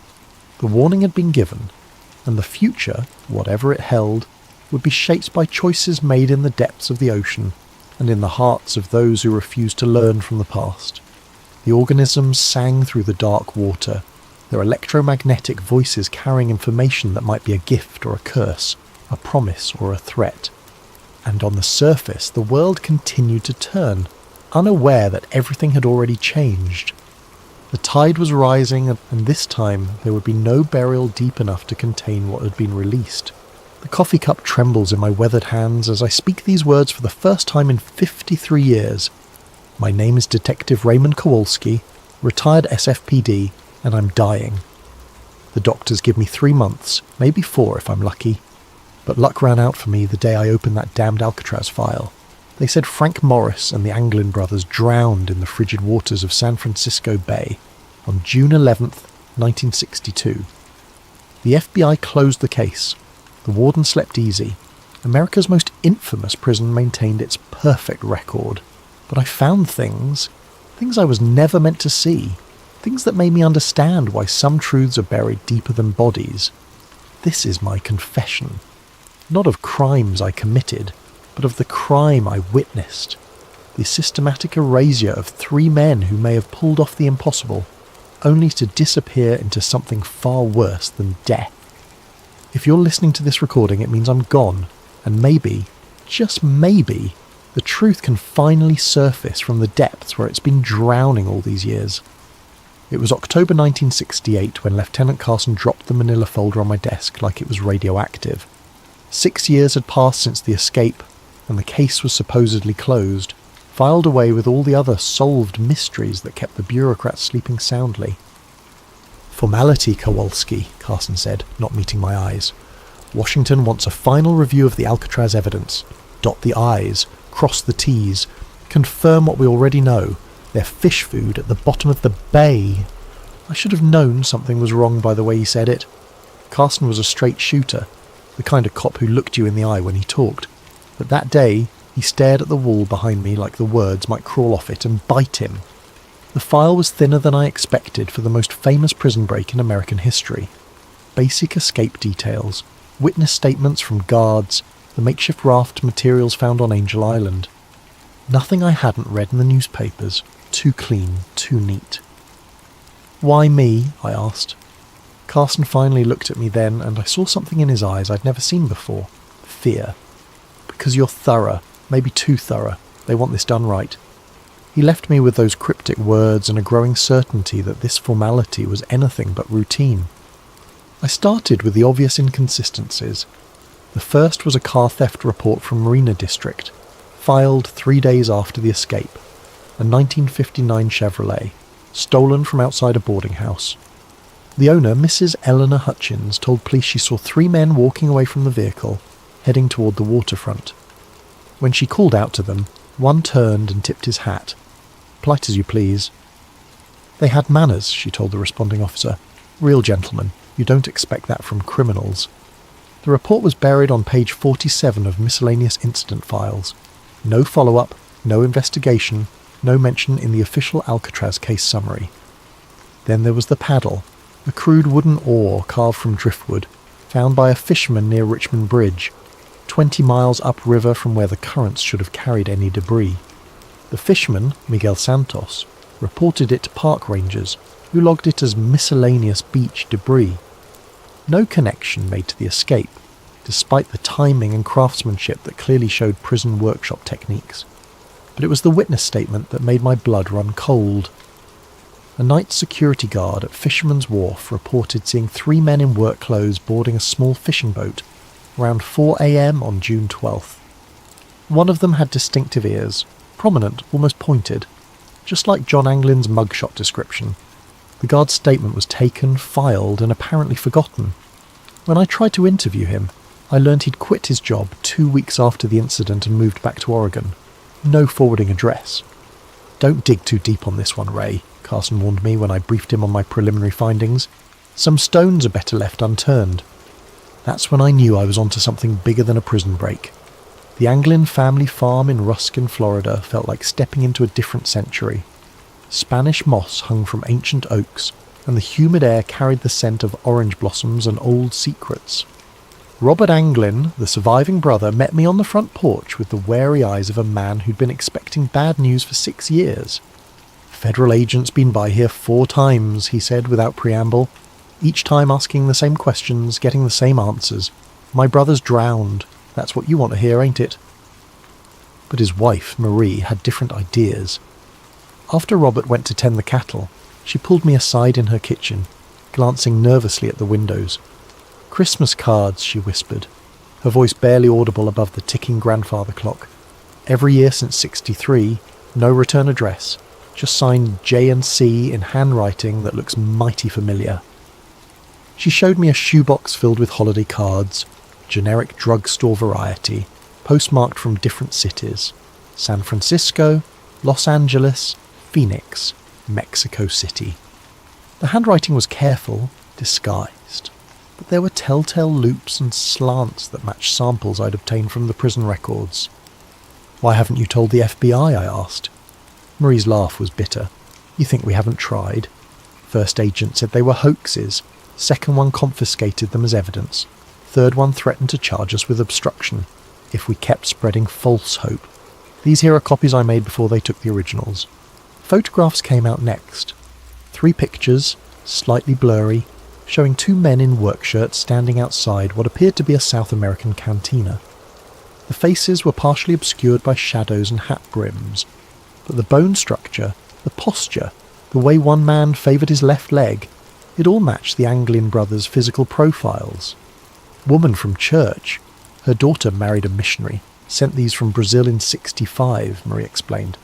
Said these 2 Americans worked construction jobs, paid cash, kept to themselves, spoke English with Florida accents. I studied the photos with a magnifying glass.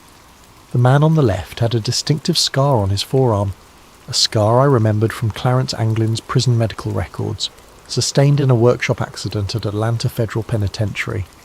"FBI says they're look-alikes," Marie continued. "Coincidence, but a mother knows her son's detective. Even in shadows, even across oceans, those are my boys." The fear in her eyes wasn't the fear of grief or false hope. It was the fear of someone who knew more than she was saying, someone who'd been warned to keep quiet. As I left the farm that evening, I noticed a dark sedan parked down the country road, 2 figures visible in the front seats. When I drove past, they turned away, but not before I caught a glimpse of federal license plates. The Anglins were being watched. After 6 years, the dead men's family was still under surveillance. That night in my motel room, I spread out everything I'd gathered so far. The car theft, the paddle, the witness statements, the cards and photographs. Individually, they could be dismissed as coincidence or wishful thinking. Together, they painted a picture that made my hands shake as I wrote my preliminary report. Frank Morris and the Anglin brothers hadn't drowned in San Francisco Bay. They'd made it to shore, stolen transportation, and somehow managed to disappear into the wind. The question that kept me awake until dawn wasn't whether they'd survived the escape. It was why the government was so determined to pretend they hadn't. The National Archives building in Washington, D.C., has the kind of institutional grandeur designed to make visitors feel small and insignificant. As I walked through its marble corridors in November 1968, carrying my credentials and a growing list of questions, I felt exactly as intended. The records clerk, a thin man with wire-rimmed glasses and the pallor of someone who spent his days in basement filing rooms, greeted my request with practiced bureaucratic indifference. "Alcatraz escape files? Let me check the catalogue." He disappeared into the labyrinthine storage system, returning 20 minutes later with a puzzled frown. "That's odd. The primary files show as transferred to federal custody in 1964, no longer available for review." "Transferred where?" "Doesn't say. Just lists the authorization code. Project Paperclip Archive classified." Project Paperclip. Even a street cop from San Francisco knew that designation. The program that brought Nazi scientists to America after World War II. Why would an escape case be filed under intelligence classifications? What about the secondary files, witness statements, evidence logs? Another search, another apologetic shrug. Also transferred, same authorization. I spent 3 days in Washington, following leads that turned to smoke and asking questions that generated only nervous silence. At FBI headquarters, my request for case consultation was politely denied. At the Bureau of Prisons, I was told the relevant personnel were unavailable for comment. Even my police credentials and Lieutenant Carson's authorization letters seemed to carry no weight. It was Agent Patricia Hendricks, a bureau analyst I'd worked with on a previous case, who finally gave me the truth over drinks in a Georgetown bar. She waited until we were alone, until the other patrons had cleared out, until even the bartender was busy with inventory in the back room. "Ray, you need to drop this," she said quietly, her usual professional demeanour replaced by genuine concern. "The Alcatraz case isn't cold. It's radioactive." "What does that mean?" Patricia glanced around the empty bar before continuing. Internal memo came down in 65. Any agent pursuing Alcatraz leads beyond the official drowning conclusion would be transferred to Alaska or worse. 3 agents have been quietly reassigned since then. Good agents, career agents, all because they asked too many questions about 3 supposedly dead men. Why? If they drowned like the report says, what's the threat? Her laugh was hollow. That's the million-dollar question, isn't it? All I know is that certain people in very high places want Frank Morris and the Anglin brothers to stay dead, and they're willing to destroy careers to keep it that way. She slid an envelope across the table. "I couldn't get you the files, but I managed to copy some of the index pages before they were sealed.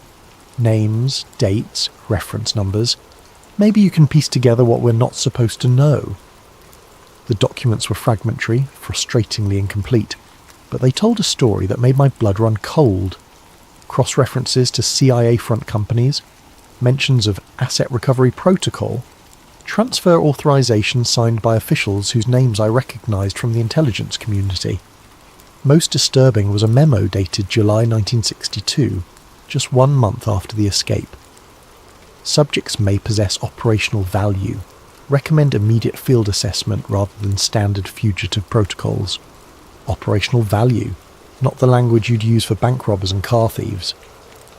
That night, in my Washington hotel room, I called Lieutenant Carson to report my findings. The conversation was brief and cryptic. "Ray, you need to come home. Now. I've got leads here, Lieutenant. Real leads. The leads will be there when you get back. If you get back. There are people asking questions about your questions, and those people have resources we don't. Come home." The line went dead. I packed quickly, checking the hallway twice before leaving my room. During the taxi ride to the airport, I noticed the same black sedan in my mirrors that had followed me from the archives building 3 days earlier. Back in San Francisco, Carson met me at the airport personally, something he'd never done before. His first words were a warning. "Your hotel room was searched yesterday. Professional job. Nothing taken, nothing damaged, but they wanted you to know they'd been there." As we drove through the city, he filled me in on developments from my end. Miguel Santos, the fisherman who found the paddle, died in a car accident outside Portland last week. Single vehicle collision on a straight road, clear weather, and Mrs. Hutchins, the lady who saw the car theft, moved to Phoenix, left no forwarding address. Her old neighbours say federal agents visited her the day before she left. The pattern was becoming clear. Anyone connected to evidence contradicting the official narrative was disappearing, voluntarily or otherwise. The Alcatraz case wasn't just closed, it was being actively suppressed by people with resources and authority I couldn't match. "What do I do, Lieutenant?" Carson pulled over and turned to face me. In 30 years of police work, I'd never seen him look so serious. "You write a report confirming the drowning theory. You file it properly. You forget everything you've learned, and you pray that's enough to keep you breathing." But I couldn't forget. The faces in those photographs. The fear in Mary Anglin's eyes. The systematic elimination of evidence and witnesses. Somewhere out there, the truth was buried so deep that powerful people were willing to destroy lives to keep it hidden. The question was whether I was brave enough, or stupid enough, to keep digging. Tony the Fish Marconi wasn't the kind of informant you'd find in a police procedural manual. A small-time smuggler with ties to both San Francisco's waterfront and various federal agencies that preferred not to be named, Tony survived by knowing when to talk and when to disappear. When he agreed to meet me at a dive bar in North Beach, I knew the information would be worth the risk. "You're playing with fire, Detective," he said, stirring his whiskey with a nicotine-stained finger. "The Alcatraz thing? That ain't just a prison break, that's connected to some heavy government business." "What kind of business?" Tony glanced around the dim bar, noting the exits, the other patrons, the bartender's attention. Old habits from a life lived in the shadows. "You ever hear of something called the Prometheus Group?" I shook my head. "Private contractors, black budget operations, The kind of people who make problems disappear for Uncle Sam. Word on the street is they were running recruitment out of the Bay Area in the early 60s, looking for specific types, intelligent, adaptable, morally flexible, men who'd already proven they could operate outside the law. The implications hit me like a physical blow. You're saying Morris and the Anglins were recruited? I'm saying Morris had an IQ of 133 and a talent for planning that impressed even the prison psychologists. The Anglin brothers were mechanical geniuses who could improvise solutions from scrap metal and determination. During the Cold War, those were valuable skills. Tony drained his whiskey and signalled for another. Think about it. 3 men plan the perfect escape from America's most secure prison. They disappear without a trace, despite the biggest manhunt in federal history. Either they're criminal masterminds beyond anything we've seen, or they had help. Professional help. What kind of help? The kind that comes with new identities, transportation, and assignments in places where questions aren't asked. South America was crawling with intelligence operations in the 60s. Cuba, Chile, Brazil. All potential flashpoints that needed experienced operators who couldn't be traced back to Washington. The theory was insane, but it explained the evidence I'd uncovered. The systematic suppression of information, the classified file transfers, the fear I'd encountered at every level of government. If the Alcatraz escape had been a recruitment operation disguised as a prison break, then admitting the men survived would expose a covert program that violated everything America claimed to stand for. There's another possibility, Tony continued, his voice dropping to barely above a whisper. Maybe they weren't recruited. Maybe they stumbled onto something they weren't supposed to see. Such as... Alcatraz was more than a prison detective. It was a research facility, mind control experiments, interrogation techniques, pharmaceutical trials, the kind of work that required subjects who couldn't complain to their congressman. What if Morris and the Anglins saw something during their time there? What if their escape wasn't about freedom, it was about exposure? My mind reeled with the implications. If the escapees had witnessed classified experiments, their capture wouldn't result in a return to prison. It would result in permanent silence. I've heard whispers, Tony continued. Black sites in Nevada, facilities that don't appear on any government maps, places where inconvenient people go to be forgotten, the kind of places where 3 escaped prisoners might end up if they knew too much. He finished his second whiskey and stood to leave. One more thing, Detective. You know why they call it the Prometheus Group? I shook my head. Prometheus stole fire from the gods and gave it to humanity. The gods punished him by chaining him to a rock where eagles ate his liver for eternity. Some gifts come with a price that never stops being paid. After Tony left, I sat in that dim bar for another hour, trying to process what he'd told me. 3 theories, each more disturbing than the last. Theory 1. Cold War recruitment. The escape was facilitated by intelligence agencies looking for deniable assets. Morris and the Anglins were extracted, given new identities, and deployed to international hotspots where their criminal skills could serve national interests. Theory 2. Witness protection in reverse. The men had seen classified activities at Alcatraz and escaped to avoid being silenced. Their continued existence threatened to expose government programs that officially didn't exist. Theory 3. The darkest possibility. They were captured alive after the escape and disappeared into the black site system, spending the rest of their lives as test subjects or interrogation practice for intelligence agencies that viewed them as expendable assets. Each theory explained the evidence I'd gathered. Each theory justified the extreme measures taken to suppress the truth. And each theory meant that Frank Morris and the Anglin brothers faced something far worse than drowning in San Francisco Bay. They faced erasure from history itself. 6 months later, against direct orders from Lieutenant Carson and my own better judgment, I found myself on a flight to Rio de Janeiro. The lead had come through Tony Marconi's network, a bartender in Ipanema who claimed to remember 2 American men matching the Anglin's description, regulars at his establishment from 1971 to 1978. They paid cash, spoke little Portuguese, and never talked about their past, the bartender Carlos told me through a translator. But they were different from other expatriates, more careful, always watching the exits, never sitting with their backs to the door. The description matched surveillance training, the kind of operational security taught to intelligence assets.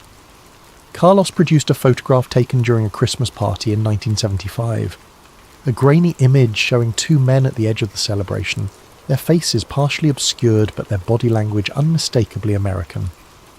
My hands trembled as I studied the picture.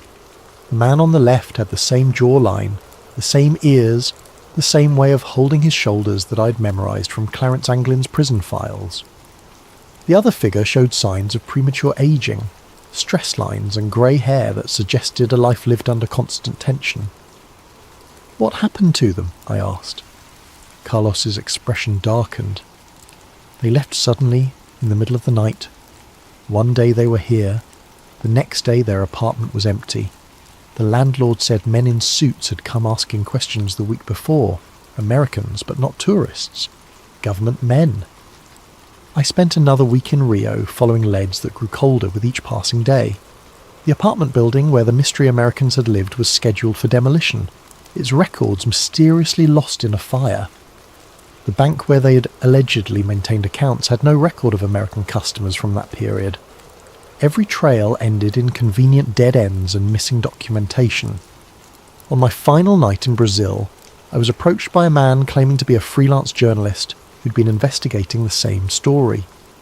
We met at a beachside cafe in Copacabana, the sound of waves masking our conversation from potential surveillance.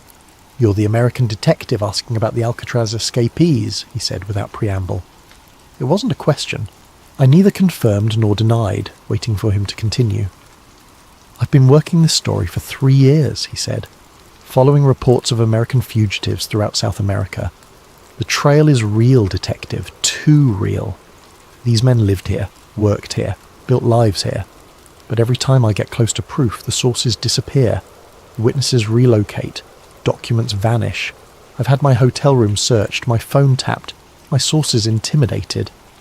He slid a manila envelope across the table. "This is everything I've gathered.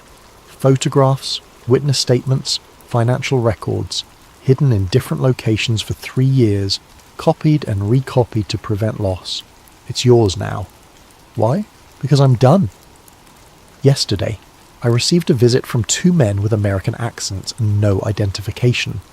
They politely suggested that my investigation was endangering people I cared about. They showed me photographs of my sister's children playing in a park in Sao Paulo. Very clear photographs. Very recent photographs. The envelope contained a treasure trove of evidence. Bank records showing regular deposits to accounts held by men with obviously false Brazilian identities. Employment records from construction companies that had hired American workers without proper documentation. Hotel registries with signatures that bore striking resemblances to handwriting samples I'd obtained from Alcatraz. Most compelling was a photograph dated 1976 showing 3 men at a construction site in the Amazon basin. 2 matched the Anglin brothers' physical descriptions. The third was older, lean, with the kind of penetrating stare I remembered from Frank Morris's mugshot. All 3 wore work clothes and hard hats, looking like ordinary labourers except for their distinctly American postures and expressions. But like every other lead I'd followed, this one ended in frustration and fear. When I tried to contact the construction company, I learned it had been dissolved in 1979. The site where the photograph was taken was now underwater, flooded by a dam project that had relocated the entire local population. The pattern was always the same. Evidence of survival followed by systematic elimination of that evidence. Either I was chasing ghosts or someone with vast resources was staying 1 step ahead of every investigation. My flight back to San Francisco was delayed by mysterious mechanical problems. During the 6-hour layover in Mexico City, I noticed the same 2 men in different locations throughout the terminal. Always at a distance, always watching, never making direct contact. When I finally boarded the plane, they weren't among the passengers. Lieutenant Carson met me at San Francisco International with news that made my blood run cold. "Federal marshals raided your apartment yesterday, Ray. Warrant signed by a judge I've never heard of, for evidence in a case they wouldn't specify. They took everything, your files, your notes, your photographs, everything connected to Alcatraz." In the car ride home, he handed me an official-looking document. Transfer orders, effective immediately. You're being reassigned to the robbery division. Your Alcatraz investigation is officially terminated. On whose authority? Authority high enough that questioning it would end both our careers. Carson's voice carried a weight I'd never heard before. Ray, I've been a cop for 28 years. I've seen corruption, cover-ups and conspiracies, but I've never seen anything like this. The pressure to shut you down is coming from levels of government I didn't know existed. He pulled over in a secluded area of Golden Gate Park and turned to face me directly. Whatever you found down there, whatever you think you know, it's not worth your life. These people have made careers disappear for asking the wrong questions. They can make people disappear too. As he spoke, a black sedan with government plates drove slowly past us, its occupants clearly visible through tinted windows that somehow allowed us to see their faces while hiding their expressions. The message was unmistakable. We were being watched, our conversation monitored, our future actions carefully noted. That night, alone in my ransacked apartment, I realised the full scope of what I was up against. This wasn't just a cover-up of a prison escape. It was the systematic suppression of a truth so dangerous that the most powerful government in the world was willing to destroy lives to protect it. Frank Morris and the Anglin brothers hadn't just escaped from Alcatraz. They'd escaped into a shadow world where truth became enemy of the state, where survival meant accepting lies, and where the greatest prison of all was the silence that surrounded their fate. But silence, I was beginning to understand, has its own way of speaking to those willing to listen. 25 years passed like pages torn from a calendar and scattered by the wind. I worked robbery division, collected my pension, and tried to convince myself that some truths were better left buried. The Alcatraz case became a ghost that haunted my dreams, 3 faces staring at me from the depths of San Francisco Bay, asking why I'd abandoned the search for their story. Then came January 2013, and a letter that changed everything. The History Channel documentary was running old Alcatraz footage when the phone rang. It was my former partner, Jimmy Chen, now working cold cases for the FBI. His voice carried the excitement of a man who'd stumbled onto something extraordinary. Ray, you need to see this. Someone sent a letter to the Bureau claiming to be John Anglin. Says he's dying of cancer, wants to make a deal. Information about the escape in exchange for medical treatment. My hands shook as I read the photocopied letter Jimmy brought to my house that evening. The handwriting was shaky with age and illness, but certain flourishes matched the Christmas cards Marie Anglin had shown me decades earlier. The details were specific, accurate, insider knowledge that only someone who'd lived through the escape could possess. It's a hoax, Jimmy said, watching my reaction. Has to be. FBI handwriting analysis says inconclusive. Could be authentic, could be someone who studied the case extensively. But I knew better. The letter wasn't just about the escape. It mentioned details that had never been made public. References to guard rotation patterns that were classified. Descriptions of cell modifications that weren't in any official report. Knowledge that could only come from someone who'd been there, who'd lived through those final months of preparation. There's more, Jimmy continued.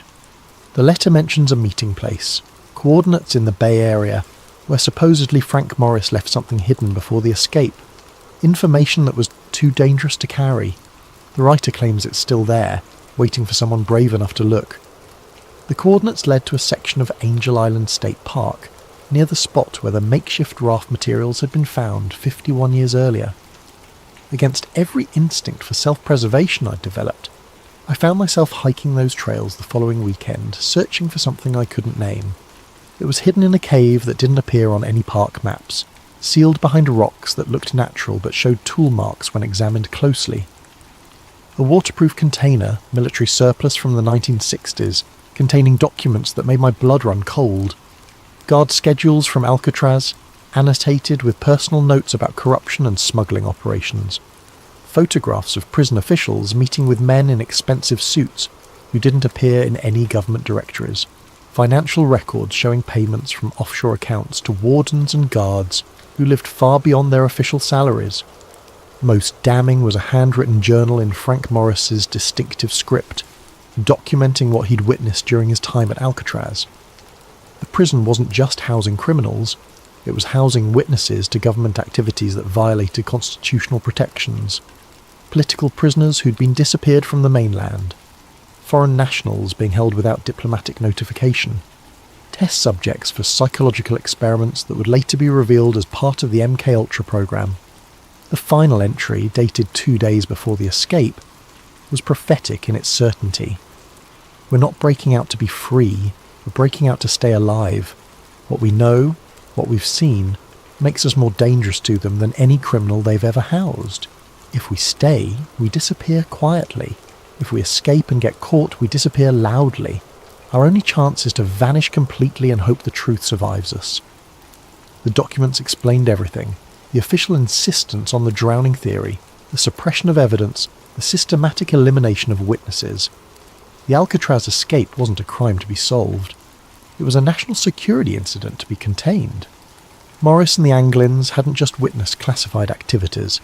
They documented them, created a record of government crimes that could destroy careers and topple administrations. Their escape was both an act of desperation and a gamble that someday someone would be brave enough to tell their story. Reading those pages in the dim light of that hidden cave, I finally understood the true scope of the self-destruction paradox. The very actions taken to hide the truth had preserved it. The efforts to silence witnesses had created evidence. The attempts to erase history had documented it in detail. But understanding the truth and proving it were different challenges entirely. The men who'd orchestrated the cover-up were dead or retired, their crimes protected by classification systems and institutional amnesia. The witnesses were gone, scattered or silenced by 5 decades of systematic intimidation. Yet the letter kept haunting me. Someone claiming to be John Anglin, dying and desperate, reaching out across 50 years of silence to offer one final revelation. The FBI had dismissed it as a hoax, but their dismissal felt too quick, too certain, too reminiscent of the patterns I'd seen decades earlier. Late at night, when the pain in my chest reminded me of my own mortality, I wondered about the fates of 3 men who'd gambled everything on an impossible escape. Had they found freedom in the jungles of South America? Had they lived out their days under assumed names, carrying secrets too dangerous to share? Or had they been caught, disappeared into black sites where their knowledge died with them? The letter writer claimed John Anglin had survived into the 21st century, living with the weight of knowledge that could never be shared, watching as history branded him a criminal, while the real criminals wore badges and held office. If true, it was a torture more cruel than any prison cell, to know the truth and be unable to speak it, to carry justice in your heart while injustice wore your name. I kept the documents for 6 months before making my decision. They couldn't stay hidden. Too many people had died to protect these secrets, and too many others deserved to know the truth.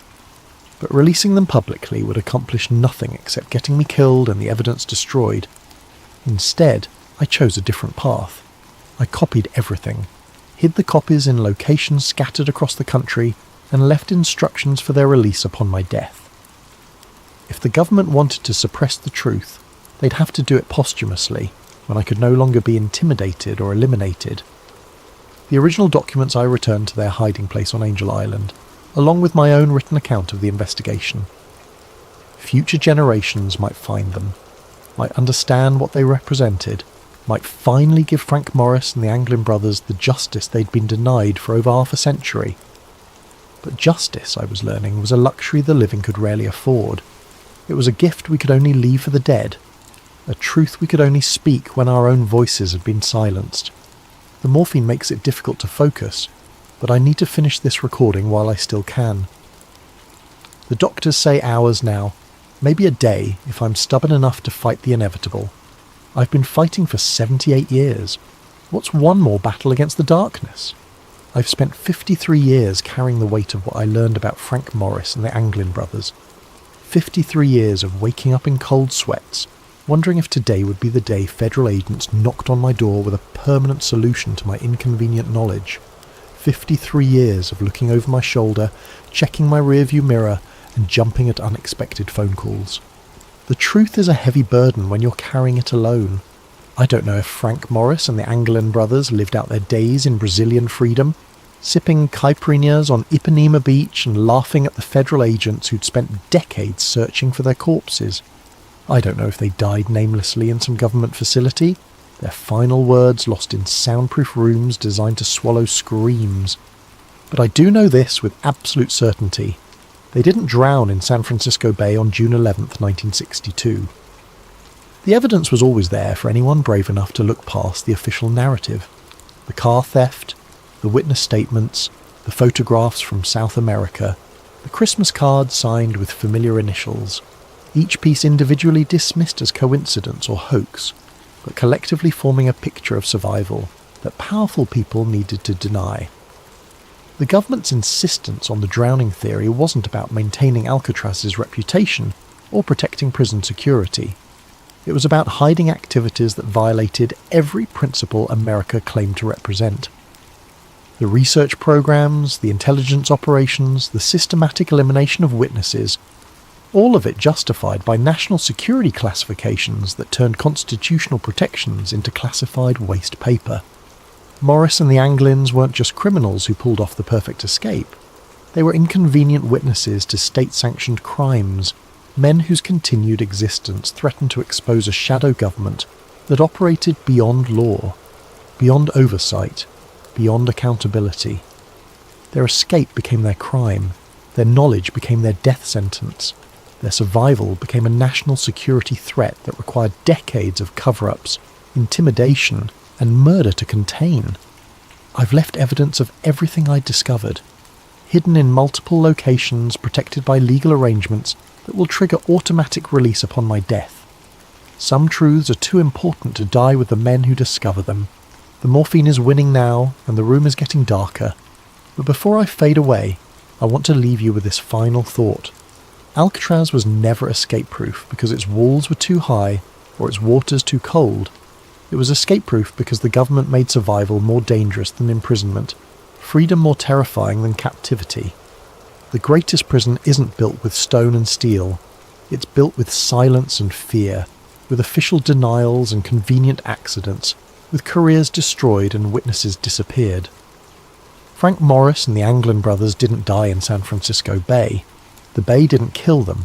The silence did. And silence. Silence is the strongest prison of all. But even silence eventually comes to an end. Recording ends with the sound of steady breathing that gradually grows fainter, until only the mechanical hum of hospital equipment remains. Found among Detective Raymond Kowalski's personal effects, along with detailed instructions for the release of sealed documents and recordings. To whoever finds this recording and follows the trail I've left behind, my name was Detective Raymond Kowalski, badge number 2847, San Francisco Police Department. I died on December 20th, 2021, at 3:17 a.m., alone except for the ghosts of 3 men whose story I spent a lifetime trying to tell. If you're reading this, it means the legal mechanisms I put in place have been triggered. Safety deposit boxes in 7 different states will have been opened. Law offices in 4 different cities will have released sealed documents. Digital files stored in multiple secure locations will have been automatically transmitted to journalists, historians, and government oversight committees. I've spent 53 years preparing for this moment, the moment when my voice could finally break the silence that has protected one of the greatest cover-ups in American history. The documents you now have access to represent only a fraction of what was hidden. For every piece of evidence I managed to preserve, dozens more were destroyed by people who understood that truth was their greatest enemy. But what remains is enough. Enough to prove that Frank Morris and the Anglin brothers survived their escape from Alcatraz. Enough to demonstrate the systematic suppression of evidence by multiple government agencies. Enough to show that the official narrative was a carefully constructed lie designed to protect state secrets more valuable than human lives. I need you to understand something. The men who orchestrated this cover-up weren't comic book villains twirling their mustaches in shadowy rooms. They were patriots in their own minds. They believed that protecting classified operations was more important than acknowledging 3 escaped prisoners. They convinced themselves that national security justified any level of deception, any amount of witness intimidation, any degree of evidence suppression. They were wrong. In a democracy, truth cannot be classified indefinitely. Justice cannot be postponed forever. The families of Frank Morris and the Anglin brothers deserve to know their fates. The American people deserve to know what their government did in their name. History deserved an accurate record, not a convenient fiction. I've carried this burden alone because I was afraid of losing my pension, my reputation, my life, afraid of being dismissed as a conspiracy theorist or a disgruntled cop, afraid that speaking the truth would accomplish nothing except getting me killed. But fear, I've learned, is just another form of prison, and like Alcatraz itself, it's only escape-proof, as long as you believe the walls are stronger than your determination to break free. To the families of Frank Morris and the Anglin brothers, your loved ones were not the criminals history has made them out to be. They were witnesses to government crimes who paid the ultimate price for their knowledge. Whether they found freedom in South America or died in government custody, they deserved better than 50 years of official denial and systematic character assassination. To the government officials who will undoubtedly attempt to discredit these revelations, your time is over. The men who created this cover-up are dead. The operations they were protecting have been declassified or exposed through other channels. The only thing your continued denials accomplish is further damage to public trust in institutions that have already lost too much credibility. To the historians and journalists who will investigate these claims, be careful, be thorough, be brave. The people who killed witnesses and destroyed evidence may be gone, but the systems they created to protect state secrets remain in place. Truth-telling is still a dangerous profession in America. To Frank Morris, John Anglin, and Clarence Anglin, wherever your final resting places may be, your story is finally being told. Your truth is finally being spoken. Your silence is finally being broken. You escaped from Alcatraz on June 11th, 1962. You survived the waters of San Francisco Bay. You lived beyond that night, whatever your ultimate fates may have been. History will remember you not as the criminals who failed to escape, but as the men who succeeded too well for the government's comfort. Your greatest escape wasn't from prison. It was from the official narrative that tried to erase you from history. That escape, at least, was permanent. Final statement for the record. I, Detective Raymond Kowalski, being of sound mind and facing imminent death, do hereby swear under oath that every statement in this recording and its accompanying documents represents the truth as I discovered it through my official investigation into the Alcatraz escape of 1962. I have knowingly risked my career, my safety, and my life to preserve this information. I have done so not for personal gain or professional advancement, but because I believe that in a democracy, truth belongs to the people, not to the bureaucrats who find it inconvenient. If my death occurs under suspicious circumstances, if these documents are somehow suppressed or discredited, if this recording mysteriously disappears, let it stand as evidence that the cover-up I've documented continues to claim lives. But if this message reaches you intact, if the truth I've preserved finally sees daylight, then maybe, just maybe, the strongest prison of all has finally been breached. The silence is broken, the truth is free, and Frank Morris and the Anglin brothers can finally rest in peace, knowing their story has been told. Badge 2847, signing off for the final time.